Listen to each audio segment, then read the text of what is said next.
আচ্ছা, যাই হোক, দেখো, তাহলে আগের দিনের ক্লাসে আমরা পড়েছিলাম কি না, পড়েছিলাম পরিবেশবাদের মানুষ এবং পরিবেশের যে সম্পর্ক, সেই সম্পর্কের উপর ভিত্তি করে আমরা তিনটে কনসেপ্ট পড়ছিলাম। ঠিক আছে, তিনটে কনসেপ্ট কি কি ছিল?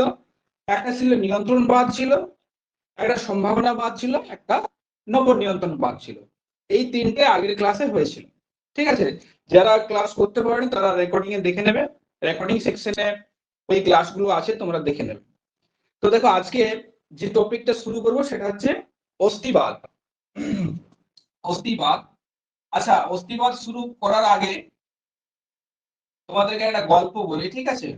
অস্থিবাদ, তো ব্যাপার হচ্ছে অস্থিবাদের যে ধারণাটা সেটা আসলো কিভাবে। ঠিক আছে, অস্থিবাদের জনক বলা হয়, এই ছোট ছোট জিনিসগুলো কিন্তু লিখে রাখবে। অস্থিবাদের জনক হচ্ছে, যেটাকে ইংরেজিতে বলা হয় এক্সিস্টেনশিয়ালিজম, যেটাকে বলা হয় ইংরেজিতে। এটার জনক হচ্ছে, ফাদার হচ্ছে গিয়ে, এটা হচ্ছে এবি সোরেন। এবি সোরেন কিয়েরকেগার।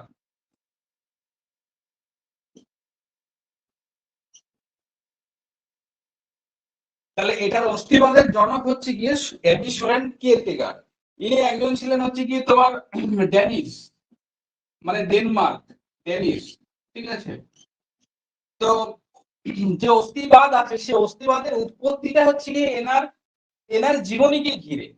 সুতরাং এনার জীবনটা যদি আমরা জানতে পারি এবি সোরেন কিয়েরকেগার্ডের, তাহলে আমরা কিন্তু অস্থিবাদ সম্পর্কে অনেকটা ধারণা পেয়ে যাবো যে অস্থিবাদ জিনিসটা কি।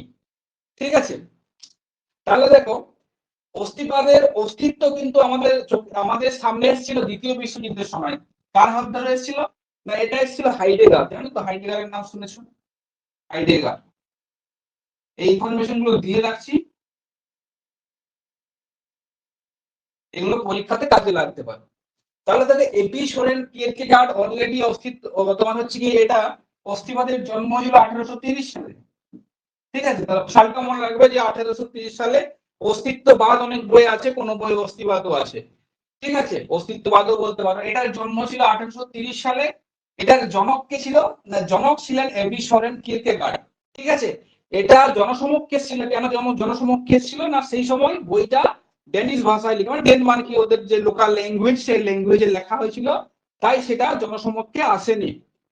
প্রায় 1945-47-এর দিকে হাইডেগার হাইডেগার দেখলেন যে এই যে আমরা যে কথা বলছি, ঠিক আছে, মানুষের অস্তিত্ব নিয়ে কথা বলছি, এটা তো অ্যাকচুয়ালি আগেই লেখা হয়ে গেছে।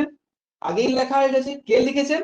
দ্য এবি সোরেন, আইদার অর ইল, আইদার আইদার অর বলে একটা বই লিখেছিলেন। কি বইটা? Either or. আইদার অর বলে 1840 এর দিকে, ঠিক আছে, 1840-এর দিকে একটা বই লিখেছিলেন আইদার অর বলে। সেই বইটাতে অস্তিত্ববাদের কথা কিন্তু উল্লেখ করেছিলেন। তাহলে এইগুলো হলো জেনারেল ইনফরমেশন। অস্তিত্ববাদ আমাদের আসে কখন? না, দ্বিতীয় বিশ্বযুদ্ধের সময়, যখন হাইডেগার অস্তিত্ববাদ নিয়ে কথা বলতে যান, সেই সময় তিনি বিভিন্ন জায়গাতে, বিভিন্ন লাইব্রেরিতে গেছেন, গিয়ে বই পড়েছেন। সেইখানে বই, এডিশনের একটা বই পড়েন যেটার নাম হচ্ছে ইদারর বা ইদারর। সেই বইয়ে কি বলা আছে? সেই বইয়ে বলা আছে অস্তিত্ববাদ বা অস্তিবাদ নিয়ে কথা বলা হয়েছে। ঠিক আছে, এটা গেল বেসিক কনসেপ্ট।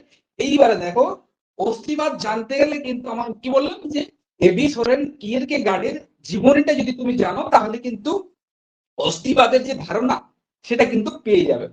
এখন এবি সোরেন কি, এবি সোরেন কিয়েরকেগার্ড একজন ডেনিশ ছিলেন, মানে ডেনমার্কে ছিলেন, কোপেনহেগেনে ওনার জন্ম হয়েছিল। শুনে, এখানে গল্প আছে, লেখার দরকার নেই। গল্পটা মন দিয়ে শুনলে অস্তিত্ববাদ সম্বন্ধে ধারণাটা ক্লিয়ার হবে। অস্তিত্ববাদ তোমরা নিশ্চয়ই বুঝতে পেরে গেছে যে অস্তিত্ববাদে এখানে মানুষের অস্তিত্বকে জোর দেওয়া হয়েছে। এখন এই যে অস্তিত্ববাদ, এই ধারণাটা আসলো কিভাবে? ঠিক আছে, সোরেন কিয়েরকেগার্ডের মনে আসলো কিভাবে এই জিনিসটা? ঠিক আছে, তো 1813 সালে, প্রায় 1813 সালের দিকে ওনার জন্ম হয়েছিল। ওনার বাবা ছিলেন একজন ক্যাথলিক ধর্মগুরু। ঠিক আছে, তো ওনার বাবাকে উনি রোল মডেল হিসাবে দেখতেন আর কি। মানে এবি সোরেনের বাবা যিনি ছিলেন, উনি ছিলেন এবি সোরেনের হচ্ছে গিয়ে রোল মডেল। ওনার বাবা হচ্ছে গিয়ে সেই সময়ের কোপেনহেগেন শহরের হচ্ছে গিয়ে সেই সময়ের নামী একজন তোমার হচ্ছে গিয়ে প্রাইস্ট ছিলেন আর কি, সেটা বলতে পারি। ঠিক আছে, তো ওনার সমস্ত কিছু ছিল বাবাকে ঘিরেই। বাবা যা করতেন উনি তাই করতেন, ঠিক আছে, বাবা যা যা বলতেন উনি সেই সমস্ত জিনিসগুলোকে মানতেন, ঠিক আছে। মানে ওরা অ্যাকচুয়ালি দুই ভাই এক বোন ছিলেন, মা ছিলেন বাবা ছিলেন। এরপরে কি হলো, এরপরে হঠাৎই এক দুর্ঘটনাতে তোমার এবি সরেন ওনার ভাই, ওনার মা, ওনার বোনকে কিন্তু হারালেন। তাহলে দেখো কি হচ্ছে, একটা ভালো হচ্ছে কি একটা, যেটা বল না তোমার ফুল একটা হ্যাপি ফ্যামিলি আর কি, সোরেন কিয়েরকেগার্ডের হ্যাপি ফ্যামিলি, সেই ফ্যামিলিটাতে কি হচ্ছে না, একটা হচ্ছে গিয়ে তোমার অ্যাক্সিডেন্ট টাইপের হচ্ছে, সেখানে কি হচ্ছে, সেখানে এবি সোরেনের ভাই, এবি সোরেনের বোন বা এবি সোরেনের হচ্ছে কি মা, এরা কিন্তু সবাই মারা যাচ্ছেন। এইটা এবি সোরেনের মনে কিন্তু ভীষণ ভাবে ইফেক্ট ফেলে দেয়, ঠিক আছে। ও সব সময় পড়াশোনা করতো, ঠিক আছে, ভালো লাগতো না কিছু, লোকের কাছে বা অন্যের কাছে একটু ভালো থাকার চেষ্টা করতো, কিন্তু এন্ড অফ দ্য ডে, দিনের শেষে কি হতো, ভীষণ একাকিত্বে ভুগতো, ঠিক আছে। তার মানে দেখো একটা শিফট হচ্ছে, একটা একটা হচ্ছে গিয়ে তোমার হচ্ছে গিয়ে একটা ফুল ফ্যামিলি ব্যাকআপ ছিল, হাসি খুশি ফ্যামিলি ছিল, সেখান থেকে একটা ব্রেক হয়ে গেল। ওর বাবা মানে এবি সরনের বাবা হচ্ছে গিয়ে ওনার বাবা আর উনি খুবই একাকিত্বে ভুগতেন। এইবার ব্যাপার হচ্ছে উনি তো বাবাকে খুবই শ্রদ্ধা করতেন, খুবই ভক্তি করতেন, ঠিক আছে, কিন্তু ওনার বাবার মনে সবসময় একটা অনুশোচনা বোধ কাজ করতো। কি অনুশোচনা বোধ, ঠিক আছে। ওনার বাবা কিন্তু ওনার ছেলেকে বলতে পারেননি, ঠিক আছে, ওনার ছেলেকে বলতে পারেনি যে কি হয়েছিল ঘটনাটা। তো যাই হোক, এবিসনের বাবা লাস্ট অব্দি মনের মধ্যে অনেক কষ্ট তোমার চেপে রেখেছিল, যে হয়তো আমি ঈশ্বরের কাছে এই জিনিসটা করেছি, ঈশ্বর আমাকে এই জিনিসটা তোমার হচ্ছে ফিডব্যাক হিসেবে দিয়েছে, বা হচ্ছে কি তোমার আমি খারাপ কাজ করেছি, তাই আমি এই খারাপ কাজের তোমার ফল ভুগছি আর কি, আমি আর আমার ফ্যামিলি। তো উনি এক সময় কি করলেন, এবিসনের বাবা কি করলেন, এবিসনকে বললেন, কি বললেন না, আমার বিয়ের পর আমি একজন অন্য একটা সম্পর্কে জড়িয়েছিলাম, ঠিক আছে, বিয়ের পর তোমার মা ছিল কিন্তু আমি তাও একটা অন্য সম্পর্কে জড়িয়েছিলাম, জড়িয়ে যাওয়ার পর হচ্ছে কি তার সাথে যদিও পরবর্তীকালে সম্পর্ক ছিল না। এইটা যখন শুনছেন, কে শুনছেন, এবি সোরেন কিয়েরকেগার্ড। এটা যখন এবি সোরেন কিয়েরকেগার্ড শুনছেন, ওনার মনে আরেকটা শিফট হয়ে গেল।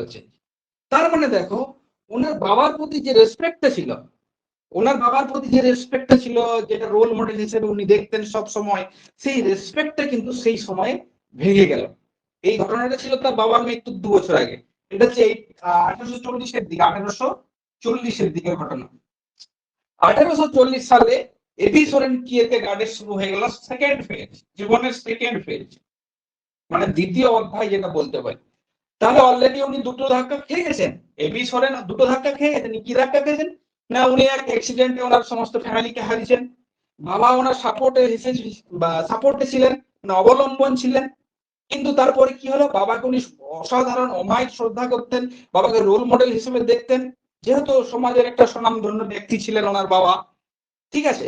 এর পরবর্তীকালে যখন ভীষণের বাবা মনের ভিতর চেপে রেখেছেন যে আমি হয়তো এটা করেছি বলে আমার ফ্যামিলিটা এরকম নষ্ট হয়ে গেছে, বা আমার আমার ওয়াইফ মারা গেছে, আমার মেয়ে মারা গেছে, আমার ছেলে মারা গেছে, ঠিক আছে, এই অনুশোচনাটা কি একদিন এবি সরণকে বলে দেন। এইটা শোনার পর এবি সরণ দেখেন যে হচ্ছে গিয়ে ওনার বাবাকে তো উনি রেসপেক্ট করতেন, সেই রেসপেক্টটা ওনার এক মুহূর্তে, যে শ্রদ্ধাটা ছিল, সে ভক্তিটা ছিল, সেটা এক মুহূর্তে কিন্তু ভেঙে গিয়ে 1840 সাল, ঠিক আছে, 1840 সালে ওনার জীবনের সেকেন্ড ফেজ শুরু হলো, উনি আরো একাই করতে চলে গেলেন। বলে না, মানুষের জীবনে কিছু ঘটলে, ঠিক আছে, বা মানুষ কোনো কিছু থেকে বিশ্বাস হারালে দুটো জিনিস হয়, তাই না, একটা ভালো পথে চলে যাওয়া, একটা খারাপ পথে চলে যাওয়া, ঠিক আছে। এখান থেকে কি হয়েছে, বিস্ফোরণ হচ্ছে গিয়ে ভালো পথে চলে যায়। এটা নর্মালি হয় না, এটা দেখবে অনেক ছেলে মেয়ে আছে 11-12 প্রেম করতে করতে অনেক কিছু হয়, জিনিসগুলো হয়, তোমরা হয়তো শুনেছো, ঠিক আছে, একটা ভালো দিক একটা খারাপ দিক, ঠিক আছে। এক্ষেত্রে কি হয়েছে, এবি সোরেন এক্ষেত্রে ভালো দিকে শিফট হয়ে গেছে। উনি তখন কি করলেন, বই পড়তে শুরু করলেন, বিভিন্ন স্টাডি করতে শুরু করলেন, ঠিক আছে, হিউম্যান বিহেভিয়ার নিয়ে তিনি স্টাডি করতে শুরু করলেন, এটা 1840-এর দিকে। 1840-এর পরে উনি একজন ডেনিশ মেয়েকেই বিয়ে করলেন, মানে হচ্ছে গিয়ে তোমার ডেনমার্কের যে মেয়েকে বিয়ে করলেন বটে, কিন্তু ওনার মন কিছুতেই বসছিল না, মন কিন্তু সবসময় ভবঘুরে টাইপের হয়ে গেছে, ছন্না ছাড়া হয়ে গেছে। উনি কি করলেন, উনি বিয়ে প্রায় 2 বছর গেল, 2 বছর অতিক্রান্ত হওয়ার পর উনি কি করলেন, উনি সে যাকে বিয়ে করেছিলেন তাকেও ছেড়ে দিলেন। একদিন রাত্রিবেলায় চোরের মতো কি করলেন তিনি, সেখান থেকে পালিয়ে আসলেন। কোথা থেকে পালিয়ে আসলেন? না, উনি থাকতেন কোপেনহেগেনে। কোপেনহেগেন থেকে উনি চলে আসলেন বার্লিন। বার্লিনে চলে আসলেন। এইবার বার্লিনে চলে আসার পর ওনার মধ্যে আরেকটা শিফট হলো যে আমি তো আর কোপেনহেগেনে যেতে পারছি না। কেন যেতে পারছি না? না, ওনার মধ্যে আবার একটা অনুশোচনা বোধ চলে এসেছে। কিসের অনুশোচনা বোধ চলে এসেছে? যে আমি যদি যাই, আমি তো আমার বউকে ছেড়ে চলে এসেছি, লোকে কি বলবে, লোকে কত কি অনেক কিছুই বলবে, আমি আর যাবো না, আমি এখানেই থাকি। ব্যাপারটা দেখো কি হচ্ছে। তার মানে কতগুলো শিফট ওনার জীবনে ঘটছে, একটার পর একটা শিফট কিন্তু ওনার জীবনে ঘটেই চলেছে। ঠিক আছে? এই যে বিভিন্ন সময়ের যে শিফট গুলো যখন ঘটছে বা ঘটনাগুলো ঘটার সময় ওনার মনের এবং আচরণের এবং অভিজ্ঞতার পরিবর্তন হচ্ছে কিনা বলো? হচ্ছে তো। এক সময় যখন ফ্যামিলিকে হারালেন, তখন এক ধরনের মনের চেঞ্জ হলো। তখন অন্যরকম দৃষ্টিভঙ্গিতে দেখা শুরু করলেন, একাকিত্ব গ্রাস করেছিল তাদেরকে। ২ নম্বর কি হলো, বাবার প্রতি যে শ্রদ্ধাটা ছিল, যেটা যখন ভেঙে গেল, তখন তার মধ্যে এক ধরনের আচরণের শিফট হলো। ঠিক আছে? আচরণের পরিবর্তন হলো, নতুন অভিজ্ঞতার সঞ্চয় হলো। ঠিক আছে? তারপরে কি হলো, যখন 1840 পর কি হলো, 1840 সালের পর যখন বিয়ে করলেন, বিয়ের ১.৫ থেকে ২ বছর পর তিনি পালিয়ে আসলেন, যার কিছু ভালো লাগছিল না। ঠিক আছে? কোথায় পালিয়ে আসলেন? না, বার্লিনে চলে আসলেন। তখন আবার ভেবেছিলেন যে উনি ফিরে যাবেন আবার এবং ক্ষমা চাইবেন যে আমি ভুল করেছি, আমার কিছু ভালো লাগছে না, এই জন্য আমি চলে এসেছি। কিন্তু সেটাও ওনার কিন্তু ছিল না, সে ক্ষমতাটুকু ছিল না। কেন? না, উনি পালিয়ে এসেছেন, ভাবছেন যে যদি যায় ওখানে লোক কি বলবে, ঠিক আছে, যে আমি খুব খারাপ ছেলে, আমি খুব বাজে ছেলে, এরকম এরকম আর কি উনি ভাবতে থাকেন। তো দেখো, ওনার জীবনের উপর ভিত্তি করে কিন্তু পুরো অস্তিত্ববাদটা 1840 যখন উনি বিয়ে করে বার্লিনে চলে আসলেন, তখন উনি কি করলেন, উনি বই পড়া শুরু করলেন। বই পড়া যদিও ওনার অলরেডি শুরু হয়ে গেছিল, বিভিন্ন মানুষের আচরণ সাইকোলজি নিয়ে বই পড়া শুরু করলেন। বই পড়তে পড়তে ওনার জীবনের ঘটে চলা যে জীবনী, সেটা কিন্তু কোথায় লিখলেন? ইদার আর যে বইটা আছে সেই বইটাতে লিখলেন। উনি সবার আগে দেখলেন উনি সবার আগে দেখলেন কি দেখলেন? না, উনি সবার আগে দেখলেন যে মানুষের অস্তিত্ব, যে আমার প্রেজেন্স আছে, আমার উপস্থিতি আছে, এটাই হচ্ছে আসল। আমার যদি উপস্থিতি না থাকে, তাহলে আমার অভিজ্ঞতাও কাজে আসবে না, আমার আচরণও কাজে আসবে না, আমার বিদ্যা বুদ্ধিও কাজে আসবে না। তার মানে হচ্ছে যে সবার আগে কি থাকবে? সবার আগে থাকবে অস্তিত্ব। অস্তিত্ব ছাড়া কোনো কিছু সম্ভব নয়। পরবর্তীকালে 1850 সালে উনি মারা যান। ঠিক আছে? 1850 সালে উনি মারা যান। তাহলে দেখো, ওনার জীবনের যে উথাল পাথাল, ওনার জীবনের যে ঘটনাক্রম যে উথাল পাতাল হয়েছে, কখনো চড়াই হয়েছে, কখনো উতরাই হয়েছে, কখনো নিচে নেমে এসছে, উনি এখানে কি কি জিনিস ফাইন্ড আউট করেছেন? উনি উনি ফাইন্ড আউট করেছেন, তাহলে এটা কমপ্লিট হয়েছে। উনি ফাইন্ড আউট করেছেন যে মানুষের অস্তিত্ব হচ্ছে আসল। প্রত্যেকটা ব্যক্তির মানুষের অস্তিত্বই সবকিছু। তাহলে আমি বলতে পারি, উনি বলেছেন যে মানুষের অস্তিত্বই সবকিছু। কি বলেছেন? যে মানুষের অস্তিত্বই হচ্ছে সবকিছু। এটা হচ্ছে মেন কথা, অস্তিত্বই সবকিছু। এটা দেখো, মানুষের অস্তিত্বই সবকিছু। তাহলে অস্তিত্ব যদি আমি প্রেজেন্স না থাকতাম, আমি তোমাদেরকে পড়াতাম না। তার মানে আমার অস্তিত্ব আছে, আমার চিন্তা ভাবনা আছে, ঠিক আছে, আমার অভিজ্ঞতা আছে। আমি আছি বলেই আমার অভিজ্ঞতা আছে, আমি আছি বলেই তোমরা আছো, আমি আছি বলেই এই বোর্ডটা আছে, আমি আছি বলেই এই পেনটা আছে। সুতরাং এখানে অস্তিত্বের কথা বারবার বলা হচ্ছে। তার মানে অস্তিত্বটা কিন্তু একজন ইন্ডিভিজুয়ালি, ব্যক্তিগত। তোমার অস্তিত্ব আছে, আমার অস্তিত্ব আছে, প্রত্যেকটা মানুষের আলাদা আলাদা অস্তিত্ব আছে। সেই অস্তিত্ব থেকেই জন্ম হয়েছে অস্তিত্ববাদের। এবং অস্তিত্ব আছে বলেই মানুষ বিভিন্ন ঘটনা এবং বিভিন্ন সময়ের পর্যায়ের মধ্য দিয়ে আস্তে আস্তে যেতে থাকে। সেই সময়ের মধ্য দিয়ে যখন আস্তে আস্তে যায়, বা সেই ঘটনার মধ্য দিয়ে যখন সে আস্তে আস্তে যেতে থাকে, তখন বিভিন্ন অভিজ্ঞতা, বিভিন্ন ঘটনাচক্র তাকে পরিবর্তন করে, তার আচরণকে পরিবর্তন করে। তার মানে দেখো, অস্তিত্ব আসল কথা। সে আছে বলেই তার সময়ের মধ্য দিয়ে যাচ্ছে, সময়ের মধ্য দিয়ে যাচ্ছে বলেই তার আচরণের পরিবর্তন হচ্ছে, তার অভিজ্ঞতার পরিবর্তন হচ্ছে। এবং সেগুলো কি পজিটিভলি হতে পারে এবং নেগেটিভ হতে পারে, ভালোর জন্য হতে পারে, খারাপের জন্য হতে পারে। ব্যাপারটা বুঝো কি হচ্ছে, মানে অস্তিত্ব আছে বলেই না এত কিছু হচ্ছে, পজিটিভ হচ্ছে নেগেটিভ হচ্ছে, এগুলো আছে, অস্তিত্ব আছে বলেই তো হচ্ছে। যদি অস্তিত্ব না থাকতো হাইডেগারের জীবনটা যে এত পরিবর্তন হচ্ছে কিসের জন্য? যদি হাইডেগারের জীবনটা স্মুথ ভাবে চলতো, সরি হাইডেগার নয়, সোরেন কিয়েরকেগার্ডের জীবনটা যদি স্মুথ ভাবে চলতো, তাহলে কি হতো? তাহলে কি উনি অস্তিত্ববাদের জনক বলা যেতেন, সেটা সময় বলতো। কিন্তু ওনার জীবনে যে উথল পাথল গুলো উনি দেখতে পেতেন না। আর উথল পাথল দেখতে না পেলে কিন্তু ওনার যে বই ইদার যে অর, ঠিক আছে, বা ইদার অর যে বই 1840s এর দিকে যেটা বেরিয়েছিল, সেই বইও কিন্তু উনি লিখতেন না। হয়তো উনি কোনো কলেজে পড়াতেন, বা হয়তো কোনো শিক্ষকতা করতেন বা গবেষণা করতেন, কিন্তু ওনার জীবনে যে ঘটে যাওয়ার যে ঘটনা, যে ঘটনাক্রম, সেই ঘটনাক্রমের যে পরিবর্তন এসেছে, তার মনে বিভিন্ন সময়ের যে পরিবর্তন হয়েছে, একসময় মাকে হারিয়েছেন, একসময় বাবাকে হারিয়েছেন, একসময় বাবার সত্যিটা জেনেছেন, একসময় নিজের স্ত্রীকে ছেড়ে চলে এসেছেন, একসময় সমাজের ভয় দেখেছেন। তাহলে এই সমস্ত গুলোর পিছনে কে আছেন? পিছনে আছেন একজনই, সোরেন কিয়েরকেগার্ড। তার মানে সোরেন কিয়েরকেগার্ডের অস্তিত্ব আছে বলেই তো তার জীবনে এত ঘটনা ঘটেছে। তার উনি বলছেন যে মানুষের অস্তিত্ব হচ্ছে সবকিছু। ঠিক আছে, অস্তিত্ব যদি না থাকে তাহলে কিন্তু মানুষের অভিজ্ঞতার কোনো দাম নেই, মানুষের আচরণেরও কোনো দাম নেই, ঠিক আছে, বা মানুষের জ্ঞানেরও কোনো দাম নেই। তার দাম নেই ইন দ্য সেন্স হচ্ছে গিয়ে তার কাছে দাম নেই। তার যদি অস্তিত্ব নাই থাকে তো সেগুলোর কি দাম? সুতরাং সবার আগে হচ্ছে গিয়ে মানুষের অস্তিত্ব, অস্তিত্বের পর সমস্ত কিছু দর্শন, সমস্ত কিছু ফিলোসফি, সমস্ত কিছু চিন্তা ভাবনা, সমস্ত কিছু বাদ হচ্ছে অস্তিত্বের পরে। মানুষের যদি না থাকে তাহলে অস্তিত্ব থাকবে কোথায়? এটাই হচ্ছে গিয়ে অস্থিবাদের হচ্ছে গিয়ে মূল কথা। এবারে অস্থিবাদের কিছু কিছু ক্যারেক্টারিস্টিক থাকে বা ক্যারেক্টারিস্টিক আছে, সেগুলো নোটসে থাকবে, অসুবিধা নেই। যেমন এখানে বলা আছে গিয়ে তোমার হচ্ছে গিয়ে অস্তিত্বকে অভিজ্ঞতার মাধ্যমে জানতে পারি, মানে অস্তিত্ববাদে আমরা অভিজ্ঞতার মাধ্যমে জানতে পারি।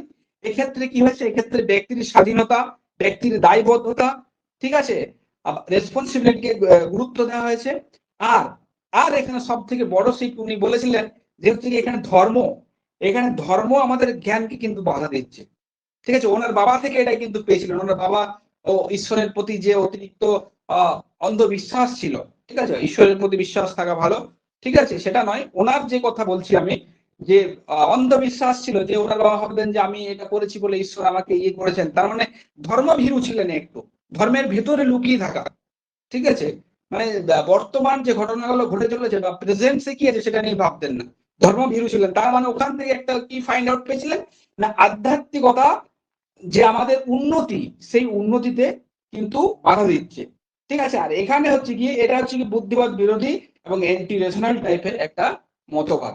এটাই হচ্ছে কি কোর স্টাডি গেল, এটা গেল কোর স্টাডি অফ অস্তিবাদ। এই পর্যন্ত ক্লিয়ার? অস্তিবাদ ক্লিয়ার হয়েছে, বুঝতে পেরেছো?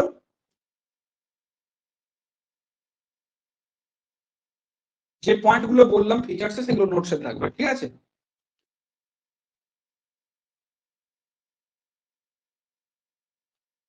কিছু কিছু বৈশিষ্ট্য আছে, যেমন বিমূর্ত চিন্তাকে আলোচনা করে না, তোমার হচ্ছে সত্য ব্যক্তি সাপেক্ষ।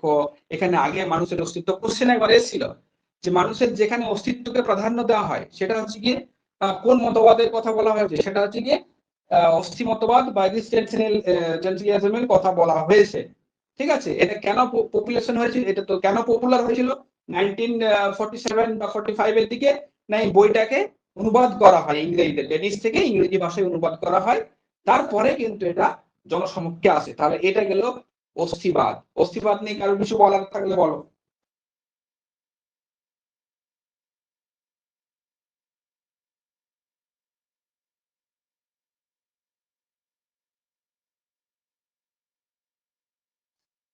বুঝতে পেরেছো? হ্যালো। বলো সুমন, বলো। একটা ঘটনা বললেন যে ওর বাবা মা মানে বাড়ির অ্যাক্সিডেন্টের পর তো, কিন্তু পর মুহূর্তে বাবার কোন একটা আফসোস হলো, সেই জায়গায় মাইকটা আমার ব্রেক করে গেলাম, শুনতে পেলাম না যে বাবার কোন একটা তোমার নেটওয়ার্ক হীনমন্যতা তৈরি ইস্যু হয়ে গেল, হচ্ছে মনে হচ্ছে, সম্মানটা চলে গেল। Network issue. কোন কাজটা শুনতে পাচ্ছেন? আচ্ছা, হ্যাঁ হ্যাঁ হ্যাঁ, আমি বলে দিচ্ছি। ওখানটা ওখানটা হচ্ছে গিয়ে ওনার বাবা সবসময় একটা অনুশোচনাতে ভুগতেন। কিসের অনুশোচনা ভুগতেন? যে আমার যে ফ্যামিলিতে এই যে বিপদটা নেমে এসেছে, এটা হয়তো আমার কোনো পাপের একটা ফল, ঠিক আছে, কোন পাপের ফল? তিনি সেটা মৃত্যুর 2 বছর আগে কিয়েরকেগার্ডকে বলেছিলেন। সেটা হচ্ছে গিয়ে উনি বিয়ের পরে অন্য মেয়ের সাথে সম্পর্কে জড়িয়েছিলেন, এই অনুশোচনাটা উনি বলেছিলেন।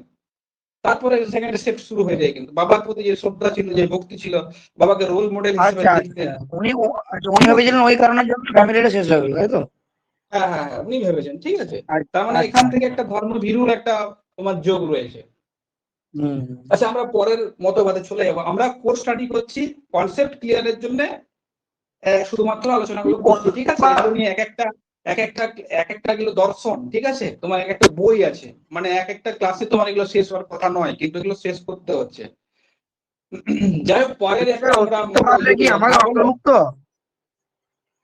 বলো। অস্তিত্ববাদটা কি আমাদের অন্তর্ভুক্ত হ্যালো। সিলেবাসের? হ্যাঁ হ্যাঁ হ্যাঁ হ্যাঁ, গরি বলো হ্যালো। বলো বলো। 1830 সালে হ্যাঁ,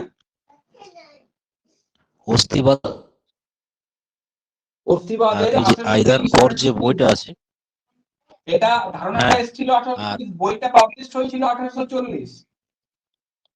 আচ্ছা আচ্ছা 1840 এটা ইংরেজি। হ্যাঁ হ্যাঁ, 1830 সালে অস্তিবাদের যে ও, বেসটা সেটা শুরু হয়ে গেছিল। 1840-এর পর হুম, বইটা লিখেছেন, বইটা পাবলিশ হয়েছে। ঠিক আছে, ঠিক আছে। সিলেবাসে আছে, সবাই সিলেবাসে আছে। এগুলো কি দেয় বলা দাও, এগুলোর মতবাদগুলোর বলে দেবে প্রবক্তা কে। এবার আমি এগুলো বোঝাচ্ছি, যদি একটু কঠিন করে দেয়, যদি একটু ভেতর থেকে দেয়, তখন কিন্তু অসুবিধার মধ্যে পড়ে যাবে। দেখো, পরের মতবাদে আছি আমরা, প্রত্যক্ষবাদ মতবাদে যাবো। পজিটিভিজম তোমরা জানো অনেকে, প্রত্যক্ষবাদ। পজিটিভিজম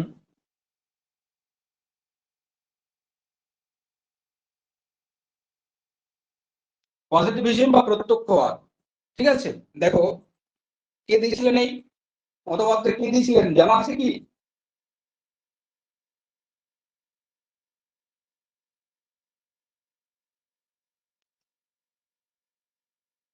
আগস্ট কোত যেটা বলা হয়, ঠিক আছে, বা কোমটু বলা হয়, নিচে ফাদার অফ সোসিওলজি, এনেছে ফাদার অফ সোসিওলজি, হ্যাঁ, আগস্ট কোমট। হ্যাঁ, এনাকে সোসিওলজির জনক বলা হয়। কারণ কেন বলা হয় জনক বলা হয়? কারণ এটা মন দিয়ে শুনবে ইজিলি, এই ব্যাপারগুলো খুবই সহজ, আমরা কোনোদিন ঠিকঠাক পড়ি না বলে ব্যাপারগুলো বুঝতে পারি না। কিন্তু দর্শন সব থেকে সহজ, এগুলো তো অ্যাকচুয়ালি দর্শন, ফিলোসফিক পার্ট, সেগুলো আমরা জিওগ্রাফিতে পড়ছি। হ্যাঁ, আগস্ট কোদ আছে, ঠিক ঠিক, কোদ কোদ দেখি জিনিস। ঠিক আছে, এইগুলো হচ্ছে কি তোমার দর্শনের জিনিস, যেগুলো আমরা ভূগোলে পড়ছি। এটা যেমন পজিটিভিজম, আগস্ট কোদ সোসিওলজিতে ইনক্লুড করেছিলেন। কোথায়? সোসিওলজি, ওই জন্য ওনাকে বলা হয় ফাদার অফ সোসিওলজি। ঠিক আছে, এখন বাংলাতে প্রত্যক্ষবাদ আমরা সবাই জানি যে প্রত্যক্ষবাদ প্রত্যক্ষ অভিজ্ঞতার মাধ্যমে জানা। ঠিক আছে, এটাই প্রত্যক্ষবাদ। প্রত্যক্ষ, আমরা কোনো জিনিসকে প্রত্যক্ষ করবো, তার সম্বন্ধে সাইন্টিফিক জ্ঞান অর্জন করবো, সেটাই প্রত্যক্ষবাদ। কিন্তু আমরা এটা ব্যাকড্রপটা জানি না, যেটা আসলো কিভাবে, এটা কিভাবে কাজ করছে, কি হবে, সেটা আমাদেরকে জানতে হবে। তাহলে কিন্তু প্রত্যক্ষবাদ সম্বন্ধে যে ধারণাটা আছে সেটাই কিন্তু ক্লিয়ার হবে। দেখো, প্রত্যক্ষবাদ, আগস্ট কুন্ট বলছেন বা কুত বলছেন যে কোনো একটা দেশ বা কোনো একটা তোমার হচ্ছে গিয়ে অঞ্চল, বা আমরা ধরো মানুষ, একটা ফেজ বাই ফেজ কিন্তু আমাদের ইভলিউশন হয়, বিবর্তন হয়। কিরকম বিবর্তন হয়? বলছি, বিবর্তনের 3টে ফেজ আছে। দেখো, বিবর্তনের 3টে ফেজ আছে। 1 নম্বর ফেজ হচ্ছে গিয়ে তোমার, যেটা থিওলজিক্যাল বলা হয়।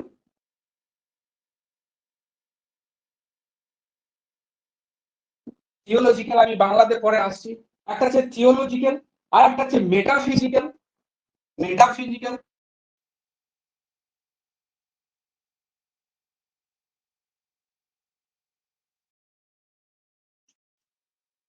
মেটাফিজিক্যাল ঠিক আছে, আর একটা আছে সায়েন্টিফিক।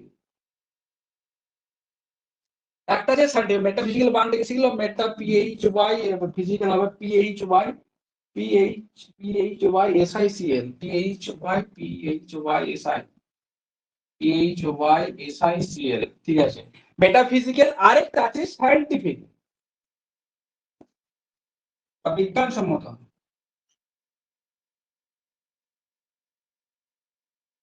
সায়েন্টিফিক, ঠিক আছে। এইবারে এই যে তিনটে লিখলাম, এই তিনটে হচ্ছে কি দেখো থিওলজিক্যাল, তোমরা নামটা হয়তো কোথাও না কোথাও শুনেছো, মেটাফিজিক্যাল, আর এটা যে সায়েন্টিফিক। এখন বলছে কোন সভ্যতা বা কোনো একটা অঞ্চল ডেভেলপ হয় কিন্তু তিনটে ফেজের মাধ্যমে, তিনটে ফেজের মাধ্যমে, তিনটে ফেজ, এই তিনটে ফেজের মাধ্যমে ডেভেলপ হয়। প্রথম ফেজ আছে থিওলজিক্যাল। থিওলজিক্যাল ফেজ হচ্ছে গিয়ে যে ফেজটাতে, ধরো আমি মানুষের কথা বলছি, মানুষের যে বিবর্তনটা হয়েছে দেখো, মানুষের যে বিবর্তন, সেই বিবর্তনটা যদি তুমি খেয়াল করো, মানুষ প্রথমে কি রকম ছিল, আজ কি রকম হয়েছে।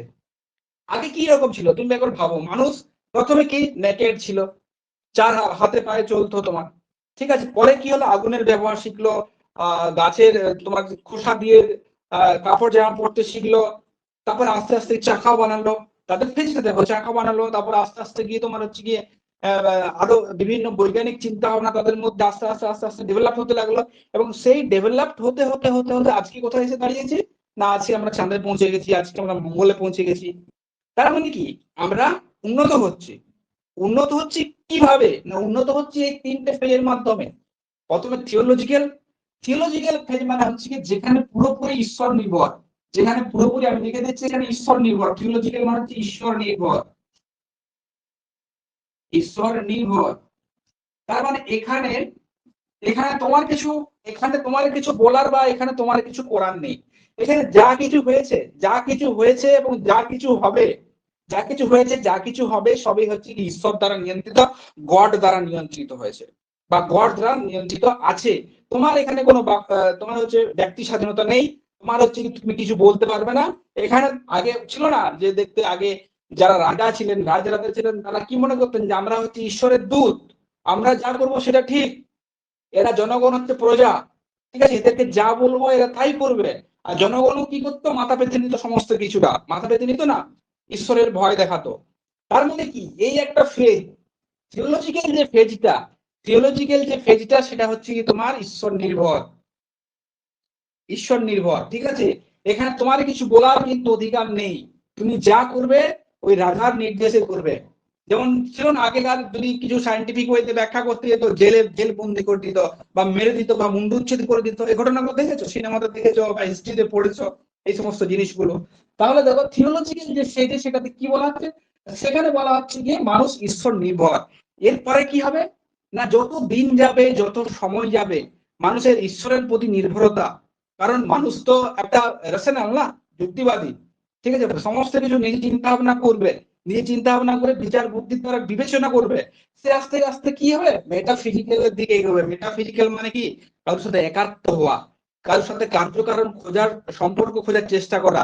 সে কার সাথে একাত্ম হতে চাইবে, না সে একাত্ম হতে চাইবে পরিবেশের সাথে, ঠিক আছে। মেটাফিজিক্যাল মানে হচ্ছে গিয়ে তার মধ্যে যখন ঈশ্বর নির্ভরতাটা কম কম কেটে এসছে, তো সমস্ত কিছু কার্যকারণ খোঁজার চেষ্টা করবে, একাত্ম হওয়ার চেষ্টা করবে। কার সাথে একাত্ম হওয়ার চেষ্টা করবে, না পরিবেশের সাথে, পরিবেশের সাথে। তার মানে কোনো ঘটনাকে সে পরিবেশ দিয়ে বিচার করার চেষ্টা করবে, পরিবেশ দিয়ে বিচার করার চেষ্টা করবে। তাহলে প্রথমে গেল ঈশ্বর নির্ভর। ঈশ্বর নির্ভর যখন কমে আসছে, মানে গড যাই বলো, ঠিক আছে, কমে আসছে, তখন সে হচ্ছে গিয়ে মেটাফিজিক্যালের দিকে যাচ্ছে। মেটাফিজিক্যাল মানে হচ্ছে গিয়ে সে কারোর সাথে একাত্ম হওয়ার চেষ্টা করবে, সে কিছু ফাইন্ড আউট করার চেষ্টা করবে, এবং সে কার সাথে ফাইন্ড আউট করার চেষ্টা করবে, না পরিবেশের সাথে।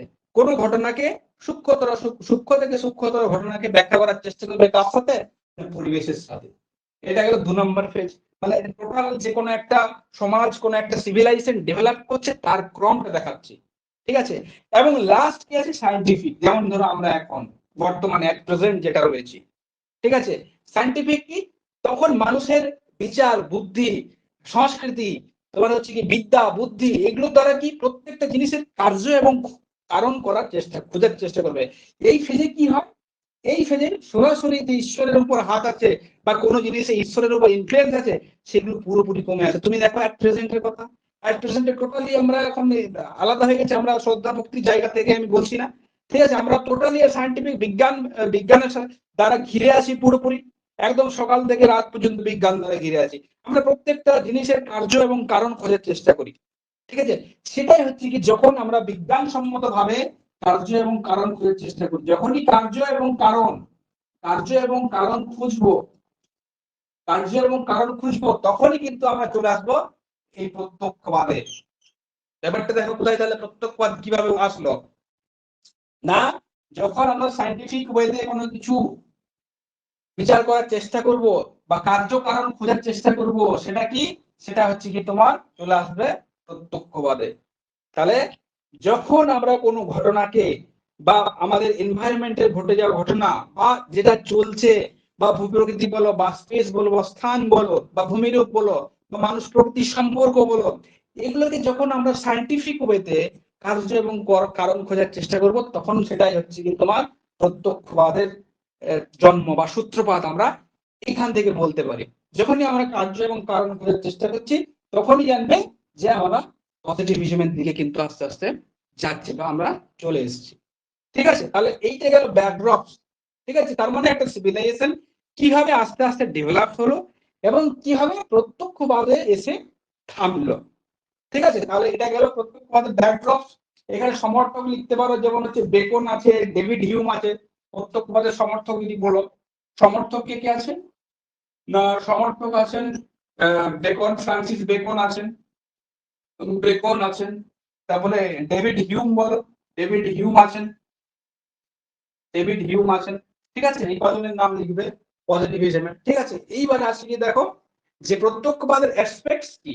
ঠিক আছে, কোন কোন অ্যাসপেক্ট গুলোকে প্রত্যক্ষবাদ আলোচনা করে। তাহলে প্রত্যক্ষবাদের যদি ডেফিনেশন আমি বলি, প্রত্যক্ষবাদের ডেফিনেশন হচ্ছে কি, যখন প্রত্যক্ষ অভিজ্ঞতার ভিত্তিতে আমরা কোনো ঘটে যাওয়া ঘটনা বা যেটা ঘটতে চলেছে সেটার কার্য এবং কারণ খোঁজার চেষ্টা করি।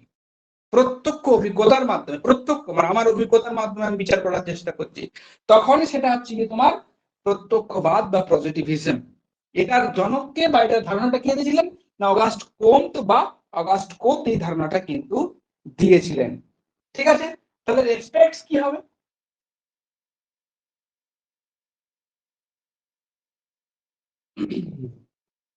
না এসপেক্টস হচ্ছে গিয়ে, এসপেক্টস যদি আমি বলি, এসপেক্টস প্রথম এসপেক্টস হবে, অ্যাসপেক্টস যেটা আর কি প্রথম হবে গিয়ে ঈশ্বর নির্ভরতা কম, কম হওয়া, ঈশ্বর নির্ভরতা কম, এটা একটা। 2 নম্বর কি হবে, 2 নম্বর হচ্ছে কি কার্যকরণ, কার্য এবং কারণ। প্রত্যেকটা জিনিসের ইউনিভার্সে কার্য এবং কারণ আছে, কার্য এবং কারণ খুঁজে বের করা।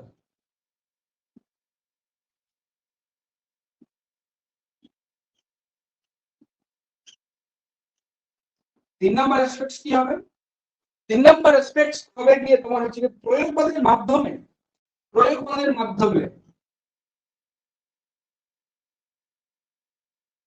প্রয়োগবাদের মাধ্যমে সমাজে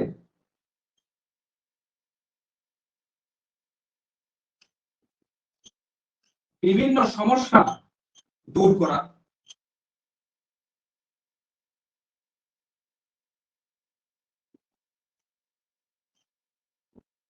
সমাজের বিভিন্ন দূর করা। এই তিনটা হচ্ছে মেন মেন অ্যাসপেক্ট। অবশ্যই ঈশ্বর নির্ভরতা কম, পজিটিভিজমের দিকে শিফট করা মানে হচ্ছে কি ঈশ্বরের প্রতি নির্ভরতা কমে আসা। ঠিক আছে, নিজের ভাবনা চিন্তা দ্বারা যে কোনো বিষয়গুলোকে দেখা, তারপরে কি কার্যকারণ, কার্যকারণ খুঁজে বের করা, এবং খুঁজে বের করার পর সমাজে যে সমস্ত সমস্যাগুলো আছে সেই সমস্যাগুলোকে কিন্তু, সেই সমস্যাগুলোকে কিন্তু কি করা, দূর করা। এই তিনটা হচ্ছে মেইন অ্যাসপেক্টস অফ পজিটিভিজম বা প্রত্যক্ষবাদের প্রধান অ্যাসপেক্টস। ঠিক আছে, এরপরে দেখো এই তিনটে গেল। তাহলে প্রত্যক্ষবাদের যে অ্যাসপেক্টস গুলো, সেই অ্যাসপেক্টস গুলোর মাধ্যমে অগাস্ট কোম্ট 5টা প্রিন্সিপাল ঠিক করেছে। ঠিক আছে, যে প্রত্যক্ষবাদ কিভাবে, প্রত্যক্ষবাদ কিভাবে কাজ করবে, প্রত্যক্ষবাদ কিভাবে কাজ করবে, এটা আমি লিখে দিচ্ছি দেখো। প্রত্যক্ষবাদ কিভাবে কাজ করবে সেটা 5টা প্রিন্সিপাল উনি ডিসাইড করেছেন বা নির্ণয় করেছেন। সেই 5টা প্রিন্সিপাল কি না, প্রথম হচ্ছে কি লিখো যে হচ্ছে কি তোমার প্রথমে লজিক্যাল অফ ইনকোয়ারি, 1 নম্বর, এদিকে দেখা যাচ্ছে, হ্যাঁ,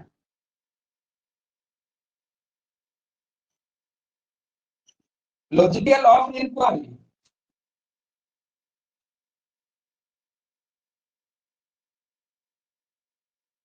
ইনকোয়ারি হয়েছে, এটা লেখো। লজিক্যাল অফ ইনকোয়ারি এটাকে পরবর্তীকালে দেখবে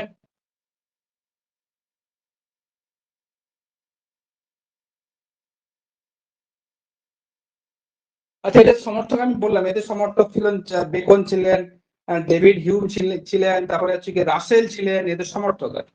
ঠিক আছে, তাহলে দেখো লজিক্যাল ইনকোয়ারি আগে আমি পাঁচটা লিখে দিচ্ছি এবং পাঁচটা আমি পরে আলোচনা করছি, যেগুলো প্রিন্সিপাল, এগুলো হচ্ছে পজিটিভ হিসেবে প্রিন্সিপাল, যে প্রিন্সিপাল গুলো অগাস্ট কোট ঠিক করেছিলেন। ঠিক আছে, 2 নম্বর কি না, 2 নম্বর হচ্ছে কি এম অফ সায়েন্স ইজ, এগুলো ইংরেজিতে লেখা তাহলে ভালো হবে,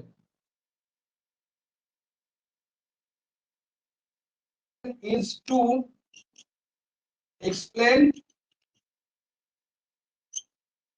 explain and predict। আমি ক্যাপিটালে লিখছি যাতে বুঝতে সুবিধা হয়। ঠিক আছে,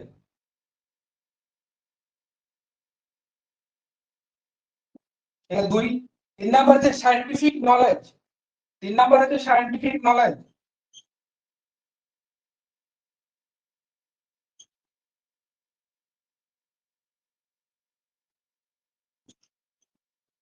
তিন নাম্বার সায়েন্টিফিক নলেজ। 4 নাম্বার হচ্ছে science does not equal common sense.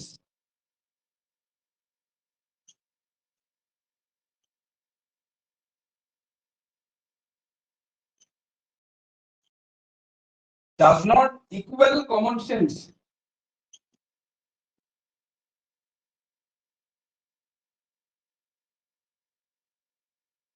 Common sense, sense হচ্ছে গিয়ে তোমার এসিয়েন্স, এসি। এই পর্যন্ত দেখা যাচ্ছে, দেখো হ্যাঁ এই পর্যন্ত দেখা যাচ্ছে। 4টে লিখো, 5টা আমি বলছি তারপর 4টে লিখা হলে বলবে। তাহলে লজিক্যাল অফ ইনকোয়ারি এগুলো কি, এগুলো সব প্রিন্সিপাল।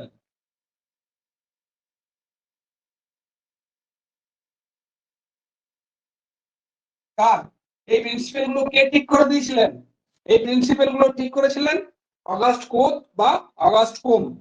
ঠিক আছে, প্রথমেরটা হচ্ছে লজিক্যাল অফ ইনকোয়ারি, তারপরটা হচ্ছে aim of science is to explain and predict science, scientific knowledge. Then 3 number, 4 number হচ্ছে কি science does not equal common sense. ঠিক আছে, এগুলো আমি পর পর এক্সপ্লেন করছি, যে উনি এগুলোর মাধ্যমে কি বলতে চেয়েছেন সেগুলো আমি এক্সপ্লেন করছি। আগে লিখে নাও, 5 নাম্বারটা লিখো, সায়েন্স শুড বি নিউট্রাল। 5 নাম্বারটা দেখা যাচ্ছে এখানে, হ্যাঁ দেখা যায় মনে হচ্ছে।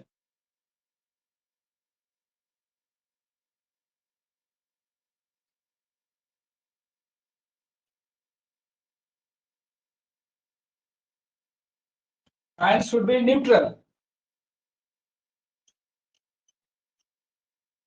আচ্ছা, আরেকটা কথা বলে দিই, এখানে এখানে দেখবে তোমরা পড়েছো, দেখবে লা রিল, তারপর হচ্ছে কি লা সার্টিটিউড, লা প্রিসাইজ, লা ইউটিল, লা রিলেটিভ, পড়েছো না এই জিনিসগুলো? এগুলো কার? এগুলো ডিরেক্ট গ্রেগরির দেওয়া, পজিটিভিজম সম্বন্ধে ডিরেক্ট গ্রেগরির দেওয়া। এই যে 5টা দেখছো, এই যে 5টা দেখছো, এগুলোই হচ্ছে কি সেগুলো, এগুলোকে পরবর্তীকালে কি করছেন ডিরেক্ট গ্রেগরি ওনার মতো করে উনি সাজিয়েছেন। ঠিক আছে, ওনার মতো করে উনি কিন্তু সাজিয়েছেন। তাহলে এই যে 5টা প্রিন্সিপালস দেখছো পজিটিভিজম, এগুলো ঠিক করেছেন কে? এগুলো ঠিক করেছেন অগাস্ট কোম ঠিক করেছেন বা অগাস্ট কোম ঠিক করেছেন। এই যে 5টা প্রিন্সিপালস দেখছো, এই 5টা প্রিন্সিপালের উপর বেস করে গড়ে উঠেছে পজিটিভিজম। ঠিক আছে, বা প্রত্যক্ষবাদ এই নীতিতে চলে, এই নীতিতে চলছে, এই নীতিগুলোতে চলছে। এগুলো প্রত্যেকটা আমি এক্সপ্লেন করছি একটা একটা করে। ঠিক আছে, এবং তোমরা যেগুলো পড়েছো লা রিল, লা সার্টিটিউড, লা প্রিসাইজ, লা ইউটিল, ঠিক আছে, লা রিলেটিভ, এগুলো হচ্ছে সবাই 5টা, ওখানেও 5টা আছে, এখানেও 5টা আছে। ডিরেক্ট গ্রেগরি গুলোকে এক্সপ্লেন করেছেন। দেখো প্রথমে যেটা আছে, প্রথমে যেটা কি আছে, লজিক্যাল, লজিক্যাল অফ ইনকোয়ারি। তার মানে কি, এখানে বলেছেন লজিক্যাল অফ ইনকোয়ারি, তার মানে এখানে বলছেন বিজ্ঞান সবার ক্ষেত্রে এক। কি বলছে? প্রত্যক্ষভাবে বিজ্ঞান মানে কি কার্য এবং কারণ খোঁজার চেষ্টা করা, তার মানে কি বিজ্ঞানী তো। তার মানে এখানে বলছে লজিক্যাল অফ ইনকোয়ারি, তার মানে হচ্ছে কি তুমি এখানে বিজ্ঞান সবার ক্ষেত্রে সমান। মানে তুমি ধরো সায়েন্স, তোমার হচ্ছে জিওগ্রাফির ক্ষেত্র সমান, আবার হচ্ছে কেমিস্ট্রির ক্ষেত্র সমান, আবার ফিজিক্সের ক্ষেত্র সমান। তার মানে এখানে বিজ্ঞানকে ইকুয়াল রাখা হয়েছে। ইকুয়াল মানে নিউট্রাল নয়, কিন্তু বিজ্ঞানকে সমান, মানে তোমার ভূগোলে যেভাবে কাজ করবে সেটা কেমিস্ট্রিতেও সেইভাবে কাজ করবে, বা বায়োলজিতেও সেইভাবে কাজ করবে। এই জন্য এটাকে বলা হয়েছে যে লজিক্যাল অফ ইনকোয়ারি। এটাকে অনেক ক্ষেত্রে লারিলও বলা হয়, দেখবে ঠিক আছে। 2 নম্বরটা আছে the aim of science is to explain and predict. তার মানে এখানে বলছে কি কোন জিনিসটাকে আমরা বিজ্ঞানসম্মত বলবো, কোন জিনিসটাকে আমরা বিজ্ঞান, 2 নম্বরটার মানে হচ্ছে গিয়ে কোন জিনিসটাকে আমরা বিজ্ঞানসম্মত বলবো বা বিজ্ঞানসম্মত ভাবে হচ্ছে গিয়ে সেটা বলবো, সেটাকে তোমার হচ্ছে কি বলবো, সেটাকে এক্সপ্লেন করব যে এটাকে কেন আমরা বিজ্ঞানসম্মত বলছি, এটার মাধ্যমে। 2 নম্বরটা aim of science to explain, যে আমরা সেটাকে বিজ্ঞান বলছি কেন, তার মানে নিশ্চয়ই কিছু কার্যকারণ সম্পর্ক আছে, তার জন্য সেটাকে আমরা বিজ্ঞান বলছি। এবং এবং যেটাকে নিয়ে আমরা রিসার্চ করছি বা যেটা নিয়ে আমি কার্যকারণ সম্বন্ধ খোঁজার চেষ্টা করছি, সেটা সম্বন্ধে আমি কিন্তু ভবিষ্যতে প্রেডিক্টও করতে পারবো। তাহলে দেখো 2 নম্বরটা aim of science is to explain and predict, তার মানে হচ্ছে বিজ্ঞানসম্মত ভাবে আমার এক্সপ্লেন করা এবং প্রেডিক্ট করা। 2 নম্বরটা গেল। 3 নম্বর হচ্ছে সায়েন্টিফিক নলেজ, তার মানে হচ্ছে বিজ্ঞানসম্মত জ্ঞান। তার মানে আমার যে জ্ঞানটা সেটা আসছে কিভাবে, জ্ঞান আসে কিভাবে, জ্ঞান রিসার্চের মাধ্যমে আসে না? কোনো কিছুকে আমরা যদি ডক্টরেট করি বা এমফিল করি তখন কি আমরা রিসার্চ করি। রিসার্চ মানে কি, রিসার্চ মানে হচ্ছে কোনো একটা পার্টিকুলার বিষয় সম্বন্ধে ক্ষুদ্রাতি ক্ষুদ্র যে সমস্ত জ্ঞানগুলো আছে বা যে সমস্ত নলেজ গুলো আছে সেগুলো কালেক্ট করা। তার মানে আসছে কিভাবে, আমরা যে সায়েন্টিফিক নলেজটা আসছে কিভাবে, 3 নম্বরটা যেটা আছে সায়েন্টিফিক নলেজ, বিজ্ঞানসম্মত জ্ঞান, এই বিজ্ঞানসম্মত জ্ঞানটা আসছে কিভাবে সেটাই কিন্তু দেখা, এটাকে লা প্রিসাইজ বলা হয়। দেখবে লা প্রিসাইজ, তোমরা পড়েছো এটা, দেখবে ঠিক আছে, লা প্রিসাইজ বলা হয়। এবং 4 নম্বর হচ্ছে science does not equal common sense, মানে তুমি দূর থেকে দেখে কোনো কিছুর বিচার করতে পারো না, দূর থেকে কোনো কিছুর বিচার করতে পারো না। ধরো ধোঁয়া উঠছে, ধোঁয়া উঠছে, ধোঁয়া উঠছে, তার মানে এই নয় যে ওখানে আগুন লেগেছে, অন্য কোনো কারণে চিমনি থেকেও ধোঁয়া উঠতে পারে, ঠিক আছে, বা তোমার হচ্ছে গিয়ে স্টিম ইঞ্জিন থেকেও ধোঁয়া উঠতে পারে, বা আগুন নিভেছে এটা থেকেও ধোঁয়া উঠতে পারে, ঠিক আছে, বা সেখানে কোনো কারণে হয়তো কোনো ইনসিডেন্ট হয়েছে সেটার জন্য ধোঁয়া উঠতে পারে, আগুনের সাথে রিলেটেড আছে। তার মানে তুমি science does not equal common sense, তার মানে তুমি দেখে কোনো কিছু দেখে তুমি বিজ্ঞানসম্মত ভাবে সেটাকে প্রেজেন্ট করতে পারো না, তোমাকে আইডেন্টিফাই করতে হবে, তোমাকে অভিজ্ঞতার মাধ্যমে সেখানে যেতে হবে, গিয়ে দেখতে হবে, দূর থেকে তোমাকে দেখা, তোমার দূর থেকে দেখা চলবে না আর কি, কমন সেন্স। এটা গেল 4 নম্বর। 5 নম্বর কি বলছে, সায়েন্স শুড বি নিউট্রাল, মানে বিজ্ঞান, বিজ্ঞান সবসময় যখন আমরা কার্যকারণ খোঁজার চেষ্টা করব, বিজ্ঞান কি থাকবে না, বিজ্ঞান সব সময় নিউট্রাল থাকবে। নিউট্রাল মানে কি, সমান থাকবে, আমার ক্ষেত্রেও যা হবে তোমার ক্ষেত্রেও তাই হবে, ঠিক আছে, কারো দিকে পাল্লা ভারী হবে না। হ্যাঁ, এক্ষেত্রে আর পাল্লা ভারী হবে কি, যখন দুটো বিজ্ঞানসম্মত ভাবে কোনো জিনিসের আমরা ব্যাখ্যা করব, তখন কোনো দিকে হয়তো তার পাল্লা ভারী থাকতে পারে, কিন্তু বিজ্ঞান বিজ্ঞানের জায়গাতেই থাকবে, ঠিক আছে। এইগুলো গেল তোমার 5টা যে প্রিন্সিপাল, সেই 5টা প্রিন্সিপাল, ঠিক আছে। এইটা গেল কোর কনসেপ্ট অফ পজিটিভিজম। তার মানে পজিটিভিজম দেখো কি হলো, পজিটিভিজম কিছু না, পজিটিভিজম আমরা পড়লাম যে আগস্ট কোট এটার জনক ছিলেন বা এই ধারণাটা দিয়েছিলেন। এরপরে হচ্ছে কি আমাদের যে ডেভেলপড হয়েছে, সিভিলাইজেশনের যে ডেভেলপ গুলো হয়েছে সেটা দেখলাম যে 3টে ওয়েতে হয়েছে, 3টে ম্যানারে হয়েছে, এটা থিওলজিক্যাল, মেটাফিজিক্যাল, সায়েন্টিফিক। এবং সায়েন্টিফিক ওয়েতে যখন আমরা প্রবেশ করছি তখন থেকে আমরা কিন্তু পজিটিভিস্ট, ঠিক আছে, পজিটিভিস্ট আর কি, মানে প্রত্যক্ষবাদী। এইবারে দেখো প্রত্যক্ষবাদের যে অ্যাসপেক্টস গুলো আছে, মানে প্রত্যক্ষবাদ তোমার হচ্ছে গিয়ে রিলিজিয়াস যে কনসেপ্টকে, সেই কনসেপ্টটাকে বাতিল করে। 2 নম্বর সিস্টেমেটিক ওয়েতে অবজারভেশন করবে, প্রয়োগবাদের মাধ্যমে সামাজিক যে সমস্যাগুলো আছে সেগুলোকে তোমার তুলে ধরার চেষ্টা করবে।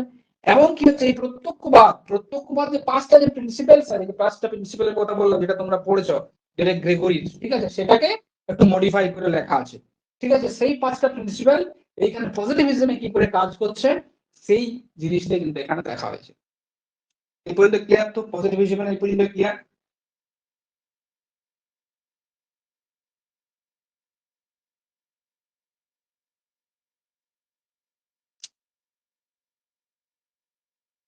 ক্লিয়ার হয়েছে বুঝি?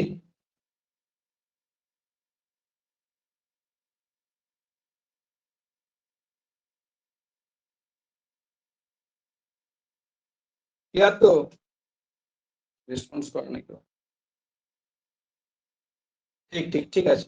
কোথাও কিছু সমস্যা হলে বলবো, আমি বারবার বলছি যেগুলো বোর্ড ওয়ার্ক করবো, কিছু কিছু যদি তোমাদের মনে হয় যে লিখা দরকার আছে, তোমরা লিখে রাখবে, ঠিক আছে, তোমরা লিখে রাখবে। কারণ ধরো আমি কথা বলছি, এমসিকিউ কোশ্চেনে ধরো যে পজিটিভিজম প্রত্যক্ষবাদ দিল, কে মতবাদটি দিয়েছেন এটা দিল, কিন্তু যদি ভেতর থেকে দেয়, যে প্রত্যক্ষবাদ কোন 3টে ফেজের মধ্যে চলে বা প্রত্যক্ষবাদের কোনটা এসপেক্টস নয়, তখন তোমরা কি করবে? তার জন্য কি হয়েছে, তার জন্য এই যে জিনিসগুলো একটু আলোচনা করে দেওয়া, যে এটা কিভাবে কি আসলো, কিভাবে কি এটা হচ্ছে, কিভাবে কি তোমার প্রিন্সিপালস কি কি আছে, এই সমস্ত জিনিসগুলো একটু আলোচনা করে দেওয়া। ঠিক আছে, এরপরে তুমি একটা টার্ম আছে, যদিও তোমাদের সিলেবাস এটা নেই, লজিক্যাল পজিটিভিজম। এটা তোমাদের সিলেবাস নেই, আমি অল্প একটুখানি বলে দিচ্ছি। লজিক্যাল পজিটিভিজম, ঠিক আছে, লজিক্যাল পজিটিভিজম তোমাদের এটা এসএসসি সিলেবাসে নেই, ঠিক আছে, এটা এসএসসি সিলেবাসে নেই, লজিক্যাল যে পজিটিভিজম সেটা।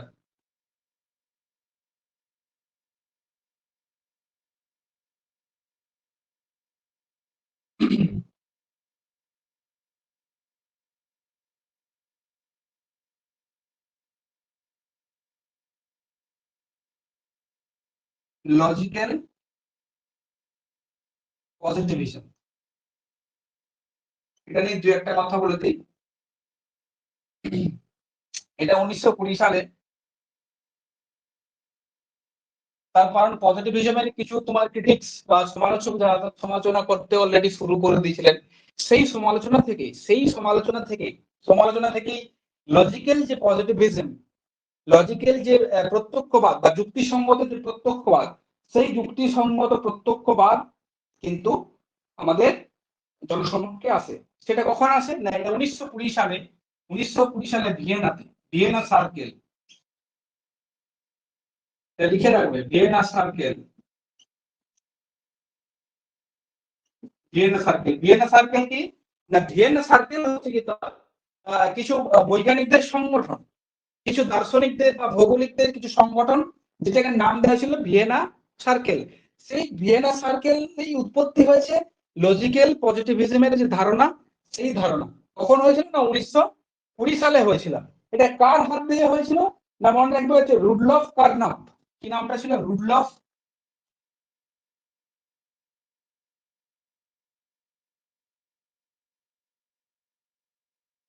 রুডলফ কার্নাপের হাত ধরে, রুডলফ কার্নাপের হাত ধরে কিন্তু লজিক্যাল যে পজিটিভিজম, ঠিক আছে। আরেকটা ছিল মার্টিন, ছিলেন আরেকজন মার্টিন। তাহলে এগুলো কিন্তু এমসিকিউ কোশ্চেন হচ্ছে, এখান থেকে এমসিকিউ কোশ্চেন হচ্ছে যে পজিটিভিজম টার্ম কখন এসেছিল না, 1920 সালে এসেছিল। কখন এসেছিল না, ভিয়েনা সার্কেল যখন হয়েছিল। ভিয়েনা সার্কেল কি না, ভিয়েনা সার্কেল হচ্ছে কি সায়েন্টিফিকদের হচ্ছে কি তোমার একটা গ্যাদারিং, ঠিক আছে, যেখানে পজিটিভিজমের কিছু দোষ ত্রুটি বা ক্রিটিসিজম থেকে লজিক্যাল পজিটিভিজম উৎপত্তি হয়েছে। এটার মেইন প্রবক্তাকে না, এই দুজন ছিল মেইন প্রবক্তক, একজন হচ্ছে রুডলফ কার্নাপ, একজন হচ্ছে মার্টিন। এর ধারা থেকে এই দুজনকার মেইন তত্ত্বাবধানেই কিন্তু লজিক্যাল যে পজিটিভিজম সেই টার্মটা কিন্তু গড়ে ওঠে। লজিক্যাল পজিটিভিজমে কি বলা হয় না, লজিক্যাল পজিটিভিজমে বলা হয় এখানে তোমার অভিজ্ঞতার মাধ্যমে জ্ঞান সঞ্চয় করলে শুধু হবে না, অভিজ্ঞতার মাধ্যমে তবে জ্ঞান সঞ্চয় করছি, সেটাকে ভেরিফাই করতে হবে। ভেরিফাই করতে গেলে কি লাগে, এক্সপেরিমেন্ট লাগে, ঠিক আছে। ভেরিফাই করতে গেলে এক্সপেরিমেন্ট লাগে, এক নম্বর জিনিস মনে রাখো। যেখানে কি বলা হচ্ছে লজিক্যাল পজিটিভিজমে বলা হচ্ছে যে এখানে তুমি যে অভিজ্ঞতার মাধ্যমে জ্ঞান সঞ্চয় করছো, তোমার যে অভিজ্ঞতা হচ্ছে, সেই অভিজ্ঞতার মাধ্যমে যেটা জ্ঞানটা তুমি অ্যাপ্রোপ্রিয়েট কিনা সেটা দেখবে কিভাবে, তোমাকে ভেরিফাই করতে হবে, ঠিক আছে। তোমাকে ভেরিফাই করতে হবে, সেটা বিভিন্ন ভাবে টেস্ট করতে হবে তোমাকে, এটা একটা। 2 নম্বর হচ্ছে গিয়ে, 2 নম্বর আমরা বলতে পারি যে শুধুমাত্র যেটা আমরা অভিজ্ঞতার মাধ্যমে যে জ্ঞানটা অর্জন করছি, কিছু কিছু হচ্ছে কি অভিজ্ঞতার মাধ্যমে জ্ঞান অর্জন করা যায় না। কিছু কিছু দেখবে, কিছু কিছু জিনিস আছে যেগুলো ম্যাথমেটিক্স এর মাধ্যমে কিন্তু এক্সপ্লেন করা যায়। যেমন ধরো তোমার হচ্ছে কি, যখন এখন সায়েন্স বিজ্ঞান উন্নত হয়েছে, আজ থেকে অনেক বছর আগে, প্রায় 1920 সাল এরকম হবে, আমি মেবি এটা খেয়াল করতে পারছি না। জেনারেল থিওরি অফ রিলেটিভিটি, জানো তো, আইনস্টাইনের ব্ল্যাক হোলের যে কনসেপ্ট, সেই কনসেপ্ট তো থিওরিটিক্যালি ছিল, উনি তো থিওরিটিক্যালি প্রমাণ করেছিলেন, অঙ্কের মাধ্যমে প্রমাণ করেছিলেন, কিন্তু সেটা তো বাস্তবে সেই সময় ছিল না। এখন হয়তো হাবেল টেলিস্কোপ ছবি পাঠিয়েছে, জেমস ওয়েব ছবি পাঠাচ্ছে, সেটা আলাদা ব্যাপার। কিন্তু আমি কি বলছি, যখন ছিল না, সেটাও তো কিন্তু প্রত্যক্ষবাদ এক ধরনের, সেটাও তো প্রত্যক্ষবাদ। কারণ আবার ধরো একটা ভালো উদাহরণ দিচ্ছি, কোভিড-19 যেটা হয়েছিল, সেটা যদি দেখতে চাও, সেটাও কিন্তু প্রত্যক্ষবাদের মধ্যে পড়ে। কোভিড-19 তোমাকে রিসার্চ করতে হবে, তোমাকে জানতে হবে, এখানে অভিজ্ঞতা হলো যে এরকম মানুষ মারা যাচ্ছে, এই জিনিসগুলো হচ্ছে, এগুলো আমাকে প্রচার চালাতে হবে, তারপরে হচ্ছে গিয়ে ভ্যাকসিন তৈরি করতে হবে, এবং কিভাবে তৈরি করবো, কার্যক্রম করার চেষ্টা করবো, যেটা কিভাবে মারা যায়, ঠিক আছে, ইমিউন সিস্টেম আমাকে আমাদের কিভাবে আঘাত করছে, এটাও কিন্তু পজিটিভিস্ট, মানে তোমার হচ্ছে প্রত্যক্ষবাদের ধারণা কিন্তু আমরা বলতে পারি। তাহলে দেখো এখানে বলছে লজিক্যাল পজিটিভিজমে বলছে যে কিছু কিছু জিনিস আমরা অভিজ্ঞতার মাধ্যমে বললেও আবার কিছু কিছু জিনিসকে কিন্তু ম্যাথামেটিক্যালি আমাদেরকে প্রমাণ করতে হয়। যেমন ব্ল্যাক হোলের অস্তিত্ব যখন আইনস্টাইন প্রমাণ করেছিলেন, ব্ল্যাক হোলের, আবার ধরো ওয়ার্ম হোলের যে কনসেপ্ট, সেই কনসেপ্টটাও তো কিন্তু দেওয়া আছে, কিন্তু সেটাকে আমরা অভিজ্ঞতার মাধ্যমে কি জানতে পারি? জানতে পারি না। আবার কিছু কিছু জিনিস তর্কের মাধ্যমেও কিন্তু আমরা জানতে পারি, তর্কের মাধ্যমে, দর্শন তর্কের মাধ্যমে আমরা জানতে পারি। ঠিক আছে, তার মানে হচ্ছে কি যে সবসময় যে বাস্তবিক যে অভিজ্ঞতা হবে, তার মানে এখানে লজিক্যাল পদ্ধতি কি অ্যাড হচ্ছে না, এখানে অ্যাড হচ্ছে এক নাম্বার হচ্ছে কি তোমাকে ভেরিফাই করতে হবে। কি করতে হবে? ভেরিফাই। এক নাম্বার ভেরিফাই করতে হবে, ভেরিফাই করতে হবে। 2 নাম্বার কি করতে হবে না, 2 নাম্বার হচ্ছে কি কিছু কিছু প্রত্যক্ষবাদী ধারণাকে বা অভিজ্ঞতা, বা যেগুলো আমরা অভিজ্ঞতার মাধ্যমে জ্ঞান অর্জন করি, অনেক ক্ষেত্রে কি হয়, অনেক ক্ষেত্রে তর্ক ও অঙ্কের বা ম্যাথ বলতে পারি, তর্ক ও অঙ্কের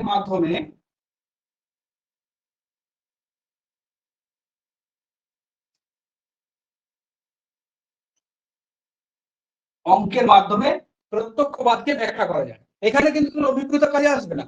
তর্ক এবং অঙ্কের মাধ্যমে যখন প্রুফ করার চেষ্টা করি বা প্রমাণ করার চেষ্টা করি, তখন কিন্তু অভিজ্ঞতা আসবে না। অনেক কিছু জিনিস ম্যাথমেটিক্যাল, যেন আমি কথা বলছি সেন্টার প্লেস থিওরির কথা বলছি, সেন্টার প্লেস থিওরির কথা বলছি, সেটা কি অ্যাকচুয়ালি হয়েছে সেন্টার প্লেস থিওরি? হয়নি। ঠিক আছে, সেরকম আর কি কিছু কিছু জিনিস তর্ক এবং অঙ্কের মাধ্যমে কিন্তু আমাদের, আমরা যে জ্ঞানটা সেটা কিন্তু পেয়ে থাকি।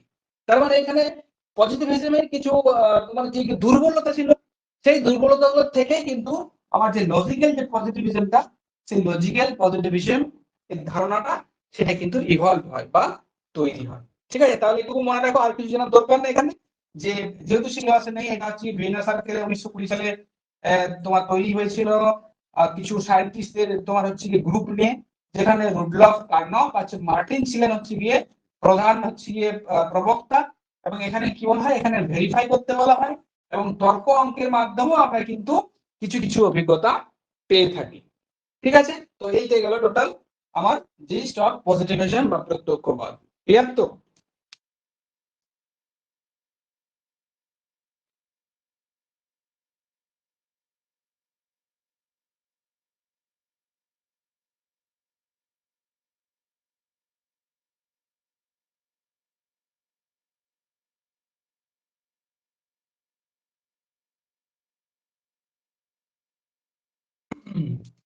এরপরে দেখো একটা ভালো ভারী কনসেপ্ট, ভালো পড়বো, একটা ভালো দারুণ কনসেপ্ট।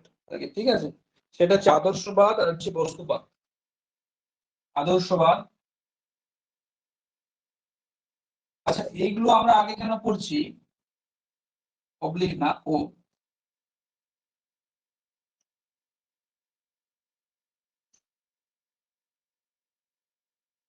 এগুলো আমরা পড়ছি এই কারণে, কারণ হচ্ছে কি এর পরের গুলো যেগুলো থাকবে, ধরো রাশমাত্রিক বিপ্লব, রেডিক্যাল জিওগ্রাফি, আবার ধরো তোমার হচ্ছে ওয়েলফেয়ার জিওগ্রাফি, হিউম্যানিজম, তারপর হচ্ছে নারীবাদ, তারপরে হচ্ছে কি তোমার আধুনিকতাবাদ, তারপর হচ্ছে উত্তর আধুনিকতাবাদ, এগুলো একে অপরের সাথে কানেক্টেড বেশিরভাগটাই। ওই জন্য যখন ওই দিকটা শুরু করবো ওই পোর্শনটা, তখন একবারে এক ইয়েতেই চলে যাবে তোমার, মানে একটার সাথে একটা লিঙ্ক আছে সেগুলো, বুঝতে পারছো? একটার একটার কারণ কোনটা অপোজিট মতবাদ, কোনটা এর বিরুদ্ধে গড়ে উঠেছে, ঠিক আছে, কোনটা এর সাপোর্টে গড়ে উঠেছে। ওই জন্য কি ওগুলো একবারে যাব, যখন থেকে রাশিমাত্রিক বিপ্লব শুরু করবো সেখান থেকে তোমার চলবে একবারে টানা সিকোয়েন্স অনুযায়ী চলবে। ঠিক আছে, তো দেখো আদর্শবাদ এবং বস্তুবাদ, পরের কনসেপ্ট হচ্ছে আদর্শবাদ এবং হচ্ছে বস্তুবাদ। ঠিক আছে, আদর্শবাদকে আবার এটাকে ইংরেজিতে আইডিয়ালিজম বলা হয়, বস্তুবাদকে ম্যাটেরিয়ালিজম বা কোনো কোনো বইয়ে রিয়েলিজমও বলা হয়। ঠিক আছে, তাহলে দেখো আমরা আদর্শবাদকে আবার ভাববাদও বলতে পারি। কি? ভাববাদ, এগুলো লিখে রাখবো, ভাববাদ। ঠিক আছে, বা এটাকে আধ্যাত্মিকতাবাদও বলা হয়।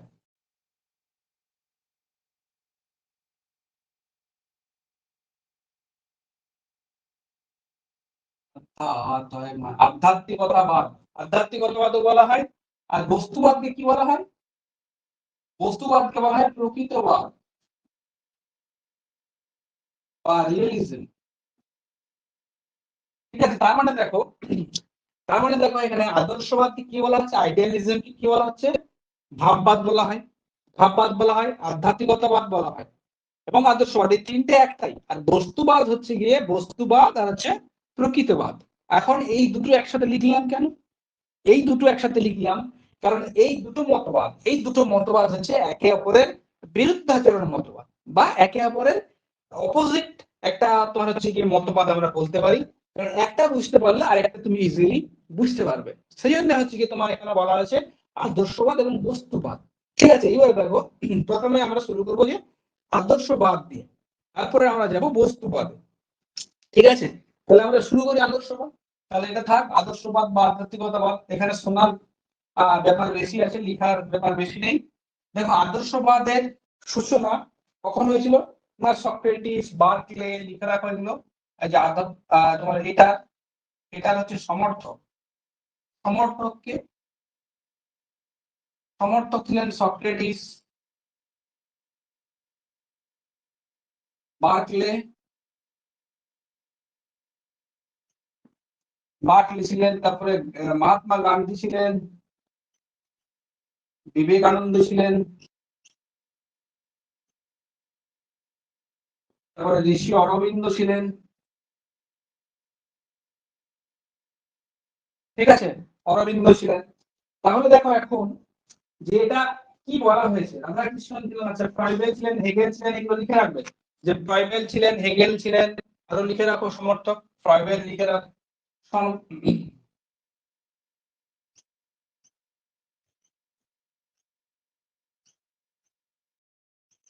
তাহলে কারা কারা সমর্থক ছিলেন? না, সক্রেটিস ছিলেন, বার্কলে ছিলেন, ফ্রয়েড ছিলেন, গান্ধী, বিবেকানন্দ, হেগেল, অরবিন্দ, আরো অনেকেই ছিলেন। ঠিক আছে, এই মতবাদটার সমর্থক কিন্তু অনেকেই। ঠিক আছে, এখন আদর্শবাদ বা আধ্যাত্মিকতাবাদ বা ভাববাদের মূল কথা কি? আগে মূল কথাটা বলি।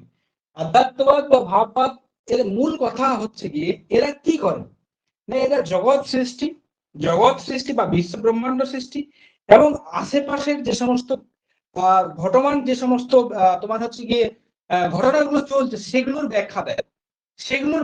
তার মানে কি, আদর্শবাদ এবং বস্তুবাদ দুটো একসাথে করি। আদর্শবাদ এবং বস্তুবাদ কিসের ব্যাখ্যা করে? না, আমাদের বিশ্ব ব্রহ্মাণ্ড সৃষ্টির ব্যাখ্যা করে এবং আশেপাশের যে সমস্ত ঘটে চলা ঘটনা, মানুষ প্রকৃতির সম্পর্ক, মানুষের সাথে পরিবেশের সম্পর্ক, এই দুটোকে আলোচনা করে। এইগুলোকে আলোচনা করে এই দুটো মতবাদ।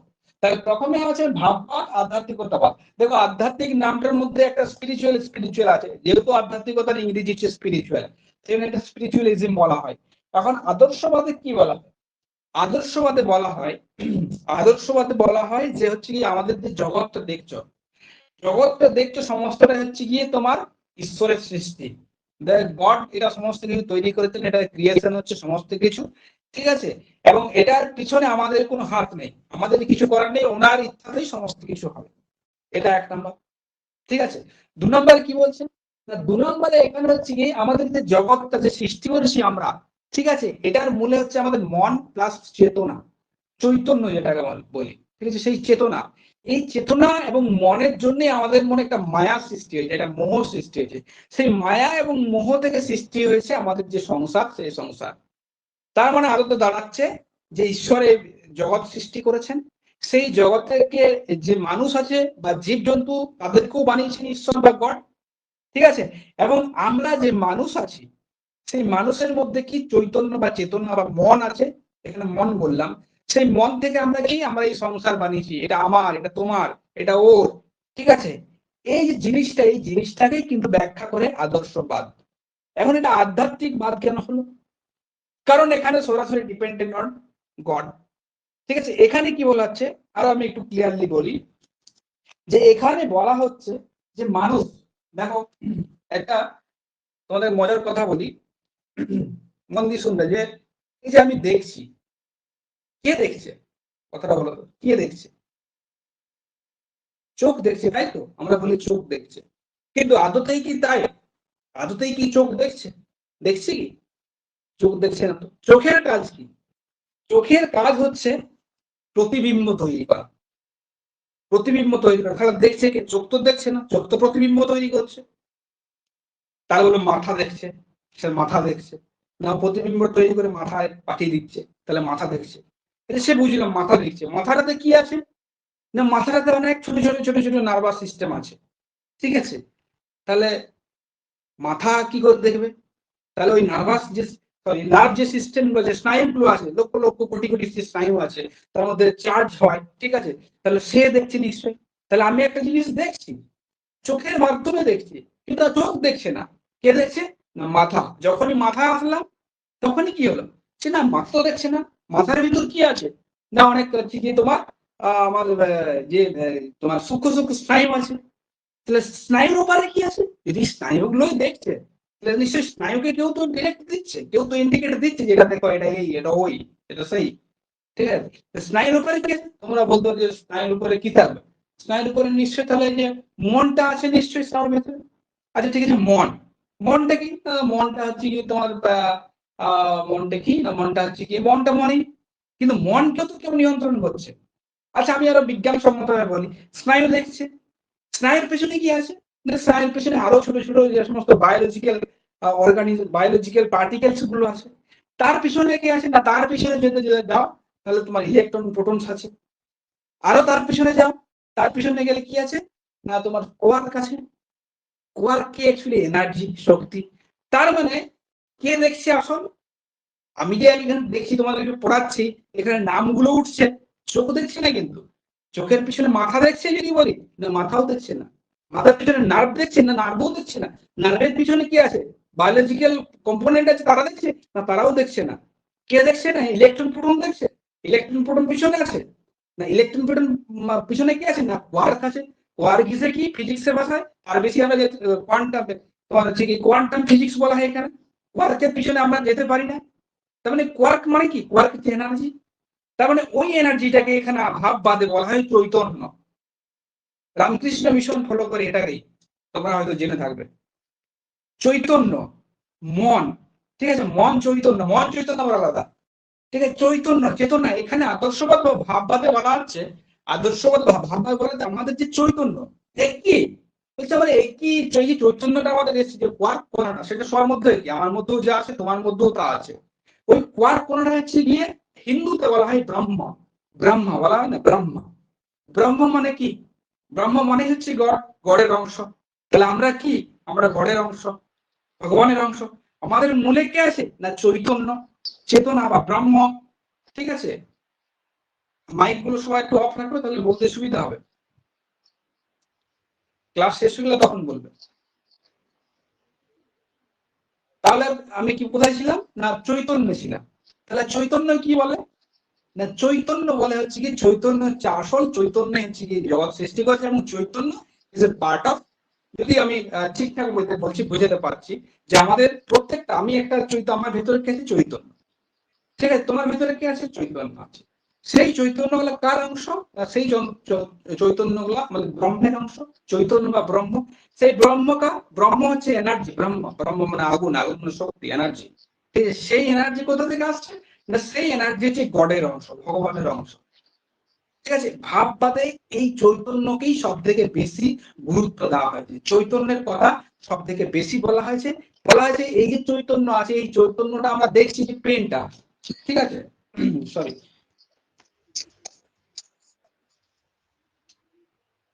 একজন মাইকটা অন আছে হয়তো। সোমনাথ কিছু বলবে?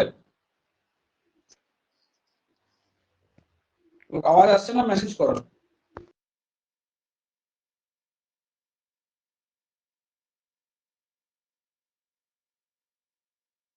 শোনা যাচ্ছে তো? কথা শোনা যাচ্ছে?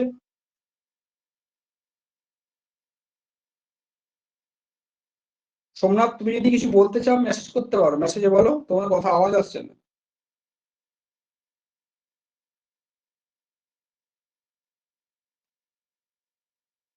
আচ্ছা যাই হোক, তাহলে কোথায় ছিলাম? না চৈতন্য। তাহলে চৈতন্যতে কি বলছে? না চৈতন্য হচ্ছে কি ব্রহ্ম এখানে বলা হয়, এবং ব্রহ্মই হচ্ছে কি আমাদের সমস্ত কিছুর মূলে, ঠিক আছে? তার মানে এখানে কি, এটাকে আধ্যাত্মিকতাবাদ কেন বলা হচ্ছে সেটা বললাম। যেহেতু আমরা আমরা হচ্ছে কি ব্রহ্মের অংশ, বা আমরা প্রত্যেকটি একটা একটা ব্রহ্ম, ঠিক আছে? ব্রহ্ম মানে হচ্ছে কি তোমার নারায়ণ, ঠিক আছে? সেই যেহেতু নারায়ণের অংশ, সেই জন্য আধ্যাত্মিকবাদে ঢোকানো হয়েছে, বা আধ্যাত্মিকতাবাদও বলা হয় একে। ঠিক আছে, এখানে কি বলা হচ্ছে, এখানে মানুষের মন এবং চৈতন্য হচ্ছে কি আসল বা প্রধান। এই চৈতন্য, এই যে মন আছে বলেই বা চৈতন্য আছে বলেই কিন্তু আমাদের প্রত্যেকটা জিনিস কিন্তু বাস্তবায়িত হয়েছে। এই যে জগৎটাকে দেখছো, এই জগৎটা, এখানে কি বলা হয়, জগৎটা সম্পূর্ণ মিথ্যা, এটা হচ্ছে মায়াজাল। ঠিক আছে, এটা জগৎ হচ্ছে মায়াজাল। প্রত্যেকে এই মায়াজাল থেকে বেরিয়ে আসতে চায়। বেরিয়ে আসতে গেলে কি করতে হবে, বেরিয়ে আসতে গেলে বিভিন্ন লোক বিভিন্ন রকম পদ্ধতি অবলম্বন করেছে। যে আমি এই যে তোমার সাইকেলটা যেটা চলছে, জন্ম মৃত্যুর যে সাইকেল, ঠিক আছে, এই সাইকেল থেকে বেরিয়ে আসতে চায়। বেরিয়ে আসতে গেলে কি, যে যার মতো পথ অবলম্বন করে। কেউ ধ্যান করে, কেউ তীর্থ করে, কেউ মানুষের সেবা করে, কেউ নিঃস্বার্থ ভাবে মানুষের জন্য কাজ করে যায়। ঠিক আছে, এই চক্রটা, এই মায়া বা মোহ থেকেই মুক্তি পেতেছে। তার মানে কি, চৈতন্য আছে বা ব্রহ্ম আছে, সেইটাকে মুক্তি দেওয়া। এই যে শরীরটা দেখছো, এটার তো কোনো দাম নেই, ভ্যালু নেই। ঠিক আছে, ভেতরের চৈতন্য, সেই চৈতন্য যখন পরম ব্রহ্মের সাথে মিলিত হবে, সেটাই হচ্ছে আসল কথা। ভাববাদ বা আদর্শবাদে এই কথাগুলোই কিন্তু বলা হয়েছে। ঠিক আছে, এখানে দেখছো, এখানে হচ্ছে গিয়ে জগৎ মিথ্যা দেখবে লেখা থাকে, জগৎ হচ্ছে মিথ্যা। যা হচ্ছে গিয়ে ঈশ্বর হচ্ছে নিত্য, ঈশ্বর হচ্ছে সত্য। ঈশ্বরে মানুষকে সৃষ্টি করেছে। ঠিক আছে, এবং আমরা যেটা দেখছি, অভিজ্ঞতার মাধ্যমে যেটা দেখছি, সেটা আমাদেরকে চৈতন্য দেখাচ্ছে, আমাদের যে মায়া আছে, যে মোহ আছে, সেইগুলো দেখাচ্ছে। এটাই হচ্ছে কি তোমার আদর্শবাদের মূল কথা। যদি আমার বলছে যে চৈতন্য না থাকে, যদি আমার জ্ঞান না থাকে, তাহলে আমি জিনিসটাকে পর্যবেক্ষণ করবো কিভাবে? ঠিক আছে, এটা হচ্ছে কি তোমার আদর্শবাদের কিন্তু মূল কথা। আদর্শবাদের আমি এখানে কিছু বৈশিষ্ট্য দিলাম। কি কি বৈশিষ্ট্য, আদর্শবাদের কি কি বৈশিষ্ট্য, আমি লিখে দিচ্ছি বৈশিষ্ট্যগুলো।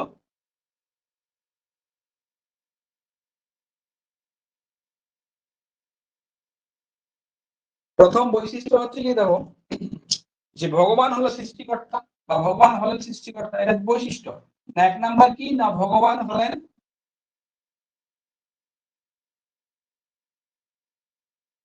সৃষ্টিকর্তা, এক নাম্বার। দু নাম্বার কি, দু নাম্বার হচ্ছে চৈতন্য এবং মন নিয়ে কিন্তু প্রকৃতির সৃষ্টি, এটা রিয়েলিটি। চৈতন্য ও মন, মন নিয়েই বাস্তব জগৎ সৃষ্টি হয়েছে।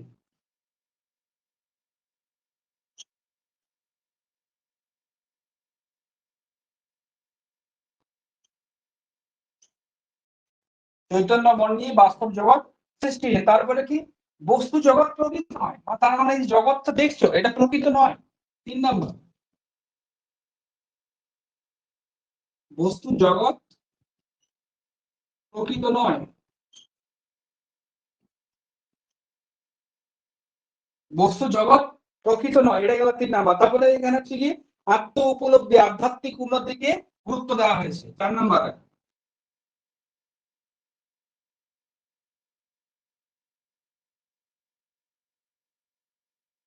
আত্ম উপলব্ধি এবং আধ্যাত্মিকতাকে গুরুত্ব দেওয়া হয়েছে।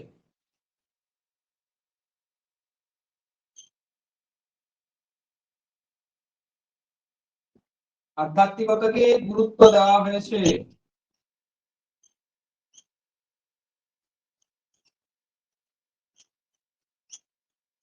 ঠিক আছে, এই চারটে। তারপরেও একটা আছে, আর দু তিনটা আছে, যেমন মানুষ ভগবানের সৃষ্টি, আধ্যাত্মিক মূল্য এখানে গুরুত্ব দেওয়া হয়েছে, এই যে বললাম। আর একটা আছে কি, 5 নম্বর লিখো, মানুষ ভগবানের সৃষ্টি, এদিকে লিখে রাখো, মানুষ ভগবানের সৃষ্টি।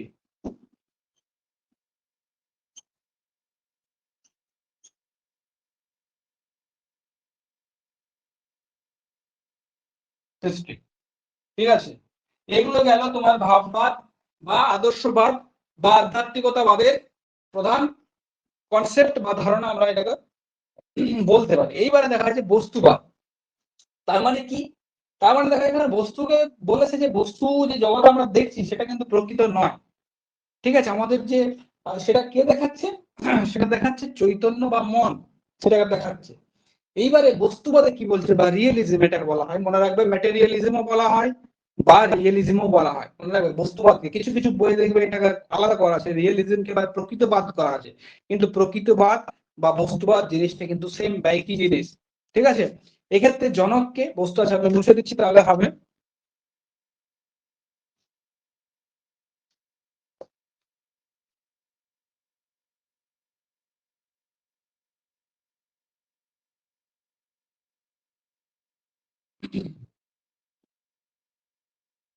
বস্তুবাদ, বস্তুবাদের জনককে না আমরা করলাম বস্তুবাদ,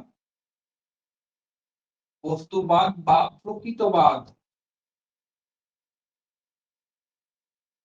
বস্তুবাদ হচ্ছে বা প্রকৃতবাদ, এর জনককে নেয়, জনক হচ্ছে কি এরিস্টটল।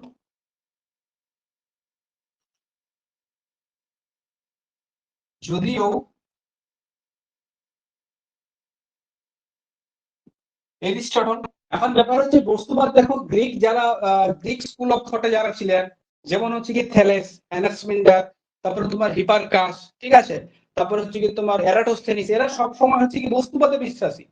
যদি বলে যে গ্রিক ফিলোসোফার যারা আছেন, অ্যাকচুয়ালি সেই সময় থেকে, আসলে একটা কথা বলে দিই, গ্রিক যে তোমার হচ্ছে কি সভ্যতাটা বা সিভিলাইজেশন ছিল বা আছে, ঠিক আছে, সেটা হচ্ছে সব থেকে বেশি ডেভেলপ। দেখবে গ্রিক, জার্মানি এখন কেন ডেভেলপ হয়েছে, গ্রিক এত বেশি ডেভেলপ কেন হয়েছে, ঠিক আছে, গ্রিক ডেভেলপ হওয়ার পিছনে কারণ আছে কি, গ্রিক সমস্ত কিছু যে সমস্ত প্রাকৃতিক বৈশিষ্ট্যগুলো আছে, প্রাকৃতিক যে সমস্ত বৈশিষ্ট্যগুলো আছে, সে সমস্ত বৈশিষ্ট্যগুলো একদমই তোমার কম, সবগুলো কাছাকাছি, যেমন পাহাড় পর্বত, তারপরে হচ্ছে সমভূমি, তারপরে হচ্ছে কোস্টাল এরিয়া, তারপরে হচ্ছে কখনো গ্রীষ্ম, কখনো বৃষ্টিপাত, ঠিক আছে, সমস্ত কিছু ফেভারেবল কন্ডিশন কিন্তু গ্রীসে আছে। সমস্ত কিছু ফেভারেবল কন্ডিশন কিন্তু গ্রীসে আছে, ঠিক আছে। গ্রীসে থাকার ফলে কি হয়েছে, সেখানকার মানুষজন বেশি করে সেগুলোকে জানতে চেয়েছে। যেহেতু জানতে চেয়েছে বলেই, জানার ইচ্ছা তো থাকতে হবে না, জানতে চেয়েছে বলেই কিন্তু গ্রিকরা একটা কিন্তু এগিয়ে গেছে। যদিও তারা মিশরীয় বলো, সুমেরিয়ান বলো, তাদের ইজিপসিয়ান বলো, তাদের থেকে অনেক যন্ত্রপাতি বা অনেক তোমার ধারণা তারা কিন্তু ধার করেছিলেন গ্রিকরা। এই জন্য গ্রিকরা কিন্তু অনেক ডেভেলপ হয়ে গেছে দিন দিনে। এখন ব্যাপার হচ্ছে কি, গ্রিস বস্তুবাদের যে সূচনা সেটা কিন্তু গ্রিকে অলরেডি শুরু হয়ে গেল। সূচনা কোথায় না, গ্রিক ফিলোসোফার যারা ছিলেন, গ্রিক ফিলোসোফার মানে বস্তুকে গুরুত্ব দেওয়া, যেমন হচ্ছে কি, যেমন থেলেস, থেলেস কি বলেছিলেন, আর থেলেস কি বলেছিলেন, থেলেস বলেছিলেন যে জল থেকেই সমস্ত কিছু সৃষ্টি হয়েছে। থেলেস বলেছিলেন জল থেকেই সমস্ত কিছু সৃষ্টি, জল থেকেই সমস্ত কিছু সৃষ্টি হয়েছিল। অ্যানাক্সিমেন্ডার কি, তারপরে কে ছিলেন, থেলেসের পর ছিলেন অ্যানাক্সিমেন্ডার। অ্যানাক্সিমেন্ডার কি করেছিলেন না, অ্যানাক্সিমেন্ডার করেছিলেন হচ্ছে কি তোমার যে নমুন নামে যে সূর্যঘড়ি, সেই সূর্যঘড়ি আবিষ্কার করে কি করেছিলেন না, অক্ষাংশ দ্রাঘিমাংশ নির্ণয় করতেন। ঠিক আছে, তাহলে দেখো গ্রিক ফিলোসোফার যারা ছিলেন তারা অলরেডি কিন্তু বস্তু নিয়ে কিন্তু অলরেডি তারা গবেষণা শুরু করে দিয়েছিলেন, ঠিক আছে, বা তাদের চিন্তা ভাবনাতে বস্তুটাই বেশি প্রাধান্য পেয়েছিল, ঠিক আছে। তারপরে আমরা বলতে পারি যে বস্তুবাদের জন্ম গ্রিক ফিলোসোফারের হাত ধরেই কিন্তু হয়েছিল। প্রকৃত জনক বলা হয় তোমার এরিস্টটলকে, ঠিক আছে। এবারে যদি বলে সমর্থক কারা ছিলেন, মেন সমর্থক কারা ছিলেন বস্তুবাদে, মেন সমর্থক কারা, বস্তুবাদের মেন সমর্থক ছিলেন জন লক, বেকন, হেড আর রাসেল। সমর্থক লিখো, সমর্থক, সমর্থক কি ছিলেন, রাসেল, ফ্রান্সিস বেকন, ছিলেন, রাসেল ছিলেন, হেড ছিলেন, এরা হচ্ছে প্রধান সমর্থক এরিস্টটলের সাথে। প্রধান সমর্থক রাসেল, এটা নাম হয়েছে রাসেল হবে, রাসেল, বেকন এবং হেড, এরা ছিলেন বস্তুবাদ বা প্রকৃতবাদের প্রধান প্রবক্তা। এখন বস্তুবাদে কি বলা হয়, বস্তুবাদে বলা হয় যে আমরা যে প্রকৃতিটা দেখছি বা নেচারকে আমরা যেটা দেখছি, যে প্রকৃতিকে যেটা পর্যবেক্ষণ করছি, এটাই হচ্ছে আসল। এখানে মানুষের উৎপত্তি হয়েছে বা মানুষের বিবর্তন হয়েছে সময়ের সাথে সাথে। তার মানে দেখো এখানে কি বলা হচ্ছে, এখানে সম্পূর্ণভাবে গডকে ডিনাই করা হচ্ছে। দেখো কি বলা হচ্ছে, এখানে সম্পূর্ণভাবে গডকে ডিনাই করা হচ্ছে। এখানে বলা হচ্ছে যে প্রকৃতি হচ্ছে আসল, সেই প্রকৃতিকে আমরা জানছি, চিনছি, ঠিক আছে, প্রত্যেকটা জিনিস প্রকৃতিতে রয়েছে। আমাদের কাজ হচ্ছে গিয়ে তাকে শনাক্ত করা, তাকে আইডেন্টিফাই করা এবং তার সম্বন্ধে জ্ঞান অর্জন করে নিয়ে আসা। আরেকবার বলছি, রিয়েলিজম বা বস্তুবাদে বা প্রকৃতিবাদে কি বলা হচ্ছে, প্রকৃতবাদে বলা হচ্ছে যে এখানে প্রকৃতি হচ্ছে আসল। এখানে কি হচ্ছে, এখানে প্রকৃতি যে আসল এবং এই প্রকৃতির মাধ্যমেই আমরা কিন্তু জানতে পারছি। এই যে আমার কাছে পেনটা আছে, ঠিক আছে, এই পেনটা আছে বলেই তো আমরা বুঝতে পারছি। যদি পেনটা না থাকতো, আমাদের মন কি আইডেন্টিফাই করতো বা চৈতন্য আইডেন্টিফাই করতো যেটা এটা তোমার হচ্ছে গিয়ে তোমার এখানে পেন আছে কি, সত্যি সত্যি তো পেনটা প্রেজেন্স আছে, এই যে সত্যি সত্যি রয়েছে, এটা হচ্ছে বস্তুবাদ। আর এই পেনটা আছে কিন্তু নেই, এটা কি ভাববাদ।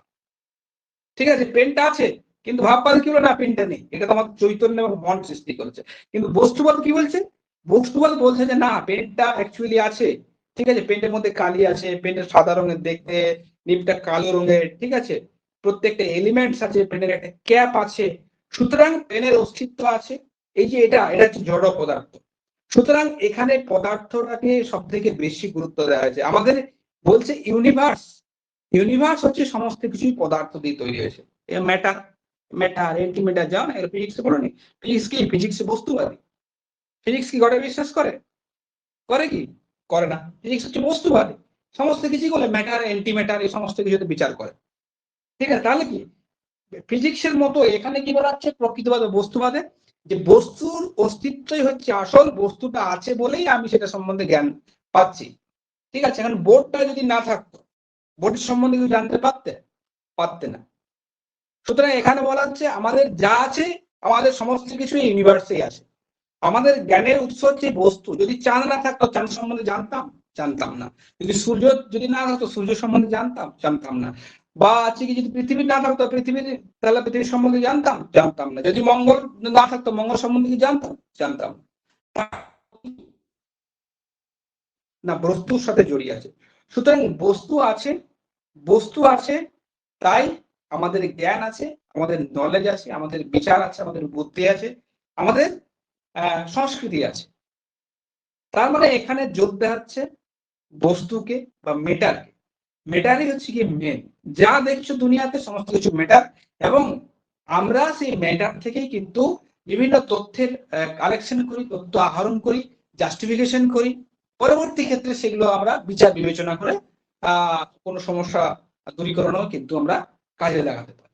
তার মানে এখানে বস্তুবাদে একদম গোটা কথা, যে বস্তুবাদে বস্তুর অস্তিত্বকে প্রাধান্য দেওয়া হয়। এখানে মানুষের চৈতন্য, যে মন, সেই মনকে কিন্তু প্রাধান্য দেওয়া হয় না। হয়েছে, এটা হচ্ছে গিয়ে বস্তুবাদের হচ্ছে গিয়ে কোর কনসেপ্ট। এখন বস্তুবাদের কিছু প্রকার আছে, সেই প্রকারগুলো একটু বলে দিচ্ছি, জেনে রাখো। একটা হিউম্যানিস্টিক রিয়েলিজম, এখানে রিয়েলিজম বলছি কিন্তু, আর একটা হিউম্যানিস্টিক রিয়েলিজম, সোশ্যাল রিয়েলিজম, যদিও এগুলো তোমাদের সিলেবাসে নেই, আমি বলে রাখছি, শুনে রাখো। একটা humanistic realism, social realism, sense realism আর স্কুলিস্টিক রিয়েলিজম। এই চারটে আছে গিয়ে তোমার, পাঁচটা হচ্ছে গিয়ে রিয়েলিজমের প্রকার। তাহলে এটা গেল তোমার বস্তুবাদ। এই পর্যন্ত ক্লিয়ার তো? এবারে যদি কারো কিছু জানার থাকে তাহলে একটু বলো, শুনি।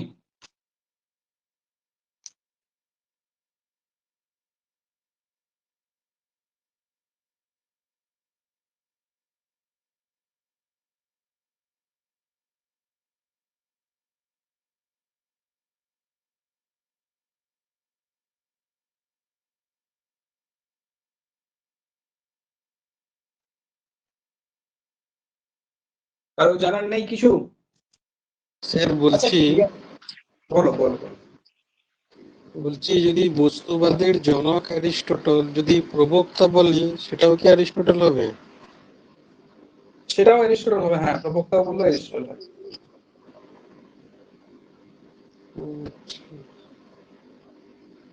আর ওই যে স্যার বললেন প্রকারগুলো, হিউম্যানিস্টিক, সোশ্যাল, রিয়ালিস্টিক, আরেকটা কি বললেন? স্কুলিস্টিক বললাম, SCHO, হোলিস্টিক।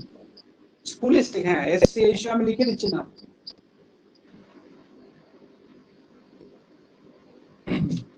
একটা বললাম তোমার, এই যে দেখা যাচ্ছে তো, হ্যাঁ,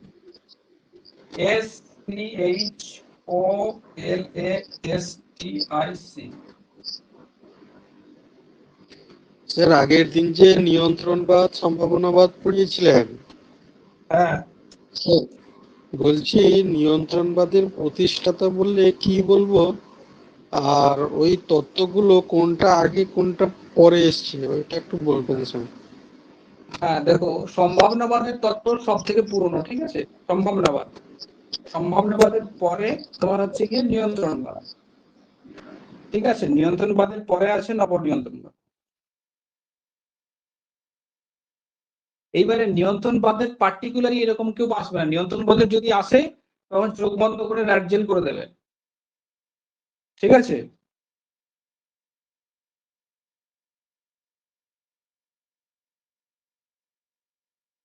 কারণ নিয়ন্ত্রণবাদের পার্টিকুলার কোনো প্রবক্তা নেই, নিয়ন্ত্রণবাদের অনেকেই তাদের ধারণাগুলো ইলাবোরেট করেছিলেন, যেমন চার্চিল স্যাম্পেল ছিলেন, ডেমোলা ছিলেন, হান্টিংটন ছিলেন, প্যাট্রিক গেটস ছিলেন, তারপর তো র্যাটজেল তো অবশ্যই ফ্রেডরিক র্যাটজেল, ঠিক আছে।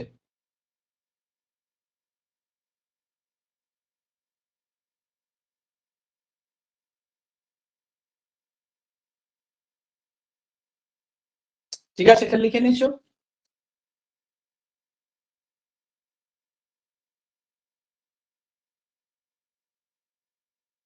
নিয়ন্ত্রণবাদের জনক যদি বলে কি করবে? র্যাটজেল।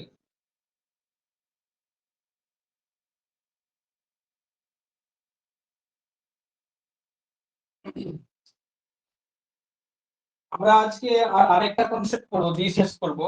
ছোট concept, গঠনবাদ, structuralism.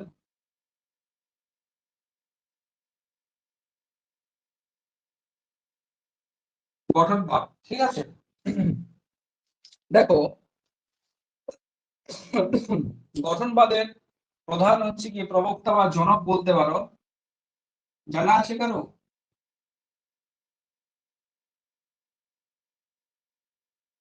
Clod Levi Strauss.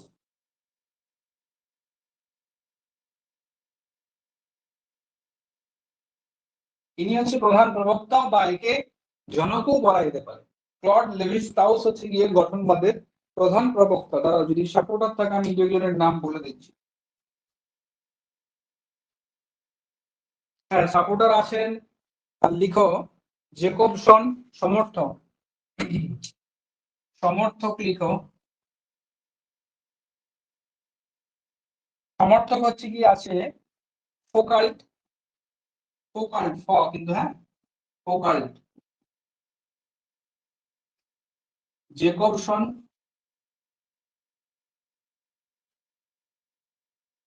Jakobson আরেকজন আছে, আরেকজন হচ্ছে কি না উনি তো নিজেই আছেন, ঠিক আছে। এই কটা নাম লিখে রাখো, দুটো নাম লিখে রাখো। লেভি স্ট্রাউস তো হচ্ছে কি জনক বা প্রবক্তা বলতে পারো, এনাকে প্রবক্তাও বলতে পারো।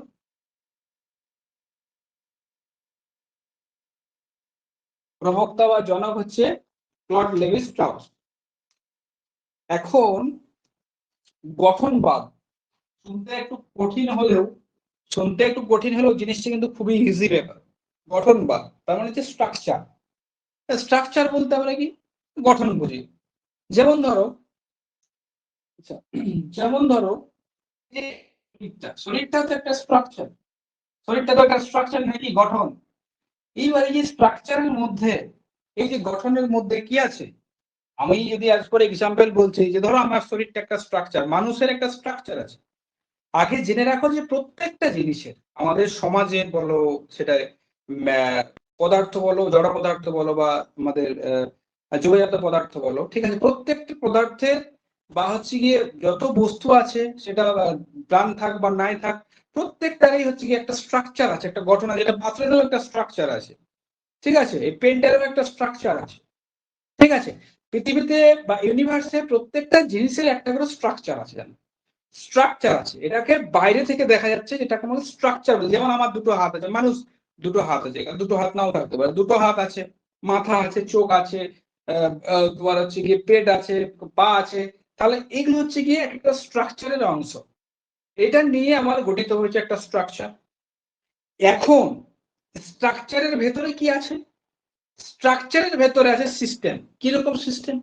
না আমি যদি বলি ব্লাড সার্কুলেশন সিস্টেম, কি আছে? ব্লাড সার্কুলেশন সিস্টেম আছে তো, blood circulation system. Nerve system, nerve system, ঠিক আছে। আবার এই যে শ্বাস প্রশ্বাসের নিচ্ছ, ব্রিদিং সিস্টেম আছে, ব্রিদিং সিস্টেম আছে, ঠিক আছে। তাহলে আমাদের ভেতরে আবার ধরো যে খাবার, আমাদের ডাইজেস্টিভ সিস্টেম আছে, ডাইজেস্টিভ সিস্টেম আছে, ডাইজেস্টিভ সিস্টেম আছে। তাহলে দেখো, একটা স্ট্রাকচারের মধ্যে, বিভিন্ন ধরনের সিস্টেম চলছে। এই একটা সিস্টেম, ব্লাড সার্কুলেশন সিস্টেম চলছে গোটা শরীরের মধ্যে, তবে তো স্ট্রাকচারটা বেঁচে আছে। তারপরে যে নার্ভাস, যে তোমার নার্ভ যে সিস্টেম আছে, সেই সিস্টেম চলছে। আবার আমাদের রেচন তন্ত্রের একটা সিস্টেম আছে। প্রত্যেকটা জিনিসের দেখো একটা সিস্টেম আছে। এগুলো সবগুলো সিস্টেম নিয়ে গঠিত হয়েছে কি না একটা স্ট্রাকচার। একটা গঠন তৈরি করেছে। সেই গঠনটার নাম কি? না human body. Human body, human body. তার মানে দেখো, এই যে হিউম্যান বডি একটা স্ট্রাকচার, একটা গঠন, এই গঠনটার মধ্যে কি আছে না, এই গঠনটার মধ্যে আছে এই এত স্ট্রাকচার। সুতরাং আমার যদি শরীর খারাপ হয়, ধরো কথার কথা বলছি, কারো শরীর খারাপ হলো, সে পেটে ব্যথা হচ্ছে, পেটে ব্যথা হচ্ছে কি কোমরে ব্যথা হচ্ছে, ডাক্তারের কাছে গেলে ডাক্তার কি দেখে? ডাক্তার তোমাকে পার্টিকুলারলি কোন একটা সিস্টেমের বলে যে তা চাও পেটে ব্যথা হচ্ছে, তাহলে তুমি এই পরীক্ষাগুলো করাও, বা তোমার এই এই পরীক্ষাগুলো করাও, দিয়ে রিপোর্ট নিয়ে আসো। তার মানে কি ডাক্তার কি জানতে চেয়েছেন? ডাক্তার জানতে চেয়েছেন তোমার যে সিস্টেমটা আছে, তোমার পেটে ব্যথা হচ্ছে, ডাইজেস্টিভ সিস্টেমের প্রবলেম আছে, না তোমার ইউরিনারি সিস্টেমের প্রবলেম আছে। এই যে সিস্টেমটাকে, যে কোথাও ত্রুটি আছে কিনা বা কোথাও কিছু সমস্যা হচ্ছে কিনা, উনি তোমাকে পরীক্ষা করতে পারলেন। ঠিক আছে, সেই পরীক্ষাগুলো করে রিপোর্ট জমা দিলেন, রিপোর্টে ডাক্তারবাবু দেখলেন যে ও তোমার এই সিস্টেমে তোমার এইখানে ফেলিওর আছে, এই জিনিসটা আছে। সুতরাং ডাক্তারবাবু যখন ট্রিটমেন্ট করবেন, কোন না আমার যদি কিডনিতে সমস্যা থাকে, ওই কিডনি সিস্টেমে বা রেচন ক্রিয়া সিস্টেমে আমাকে ট্রিটমেন্ট করবেন। যদি ব্লাড সার্কুলেশন সিস্টেমের প্রবলেম থাকে, সেই ব্লাড সার্কুলেশন সিস্টেমের ট্রিটমেন্ট করবেন। তার মানে কি হচ্ছে, একটা স্ট্রাকচারের মধ্যে কিন্তু অনেক সিস্টেম থাকতে পারে, তাই তো? আমাদের কাজ কি? আমাদের কাজ হচ্ছে সেই সিস্টেম গুলোকে ফাইন্ড আউট করা, এবং সিস্টেম গুলোকে ফাইন্ড আউট করার পর তার মধ্যে যদি কিছু সমস্যা থাকে, কিছু ডেভেলপ করতে লাগে, তখন সেগুলোকে ইনপুট দেওয়া, সেগুলোকে ইনপুট দেওয়া। যেমন আমি অ্যাজ ফর এক্সাম্পল বলছি, তুমি এগুলোকে ধরো, আমার যে হিউম্যান যে বডি, সেই বডিতে বাইরে থেকে তো দেখতে ভালো লাগছে, ঠিক আছে, আমরা যাচ্ছি হাঁটছি, কিন্তু ভেতরের যে কাজগুলো তো আমরা দেখতে পাচ্ছি না।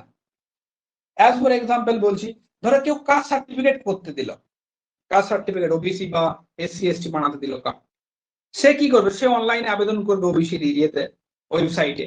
কাজ করার কি, তার এবার কাজ হবে সমস্ত কিছু ডকুমেন্টস গুলো পিডিও অফিসে গিয়ে জমা দেবে, ওর কাজ হয়ে গেল।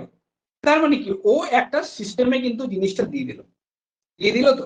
সিস্টেমে দেওয়ার পর সিস্টেমের মধ্যে আর কি হচ্ছে তুমি কিন্তু দেখতে পারবে না।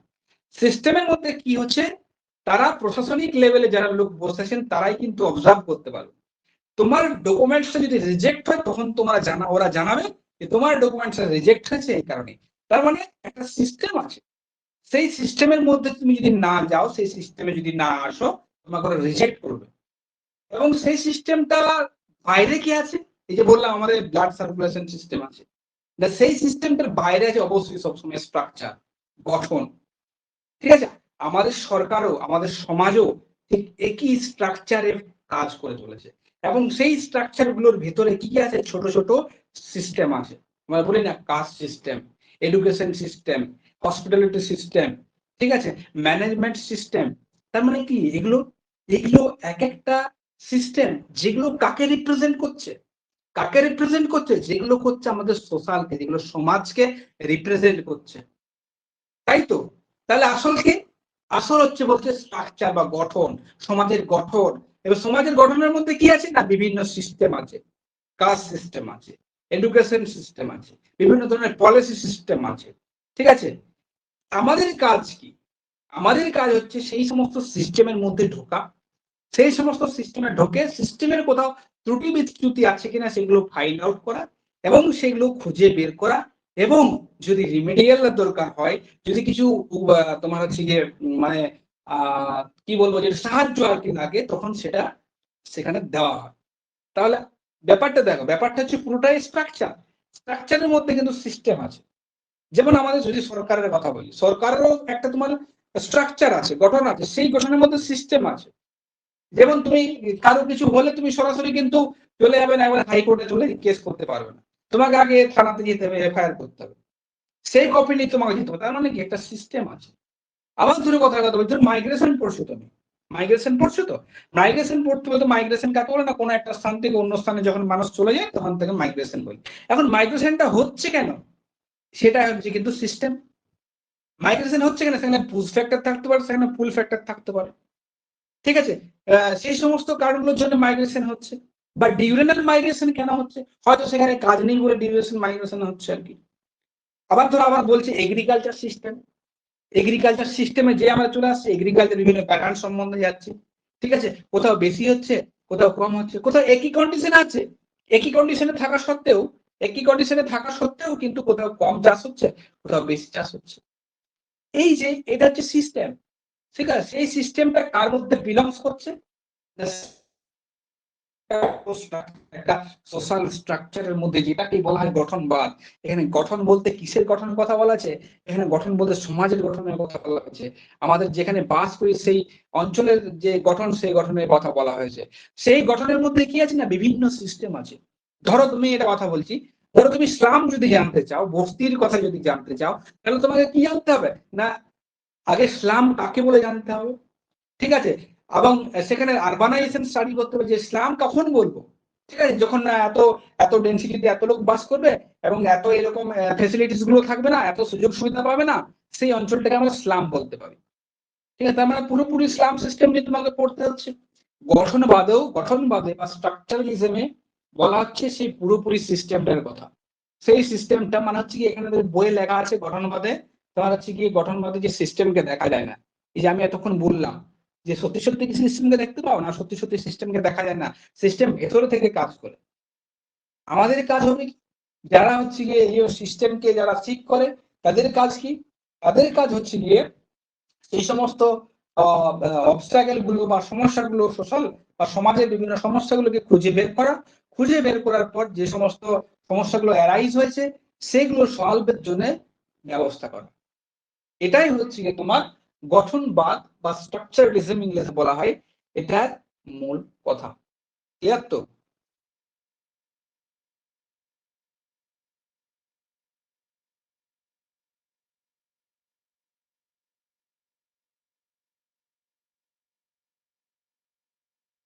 ভিডিওটা অফ আছে।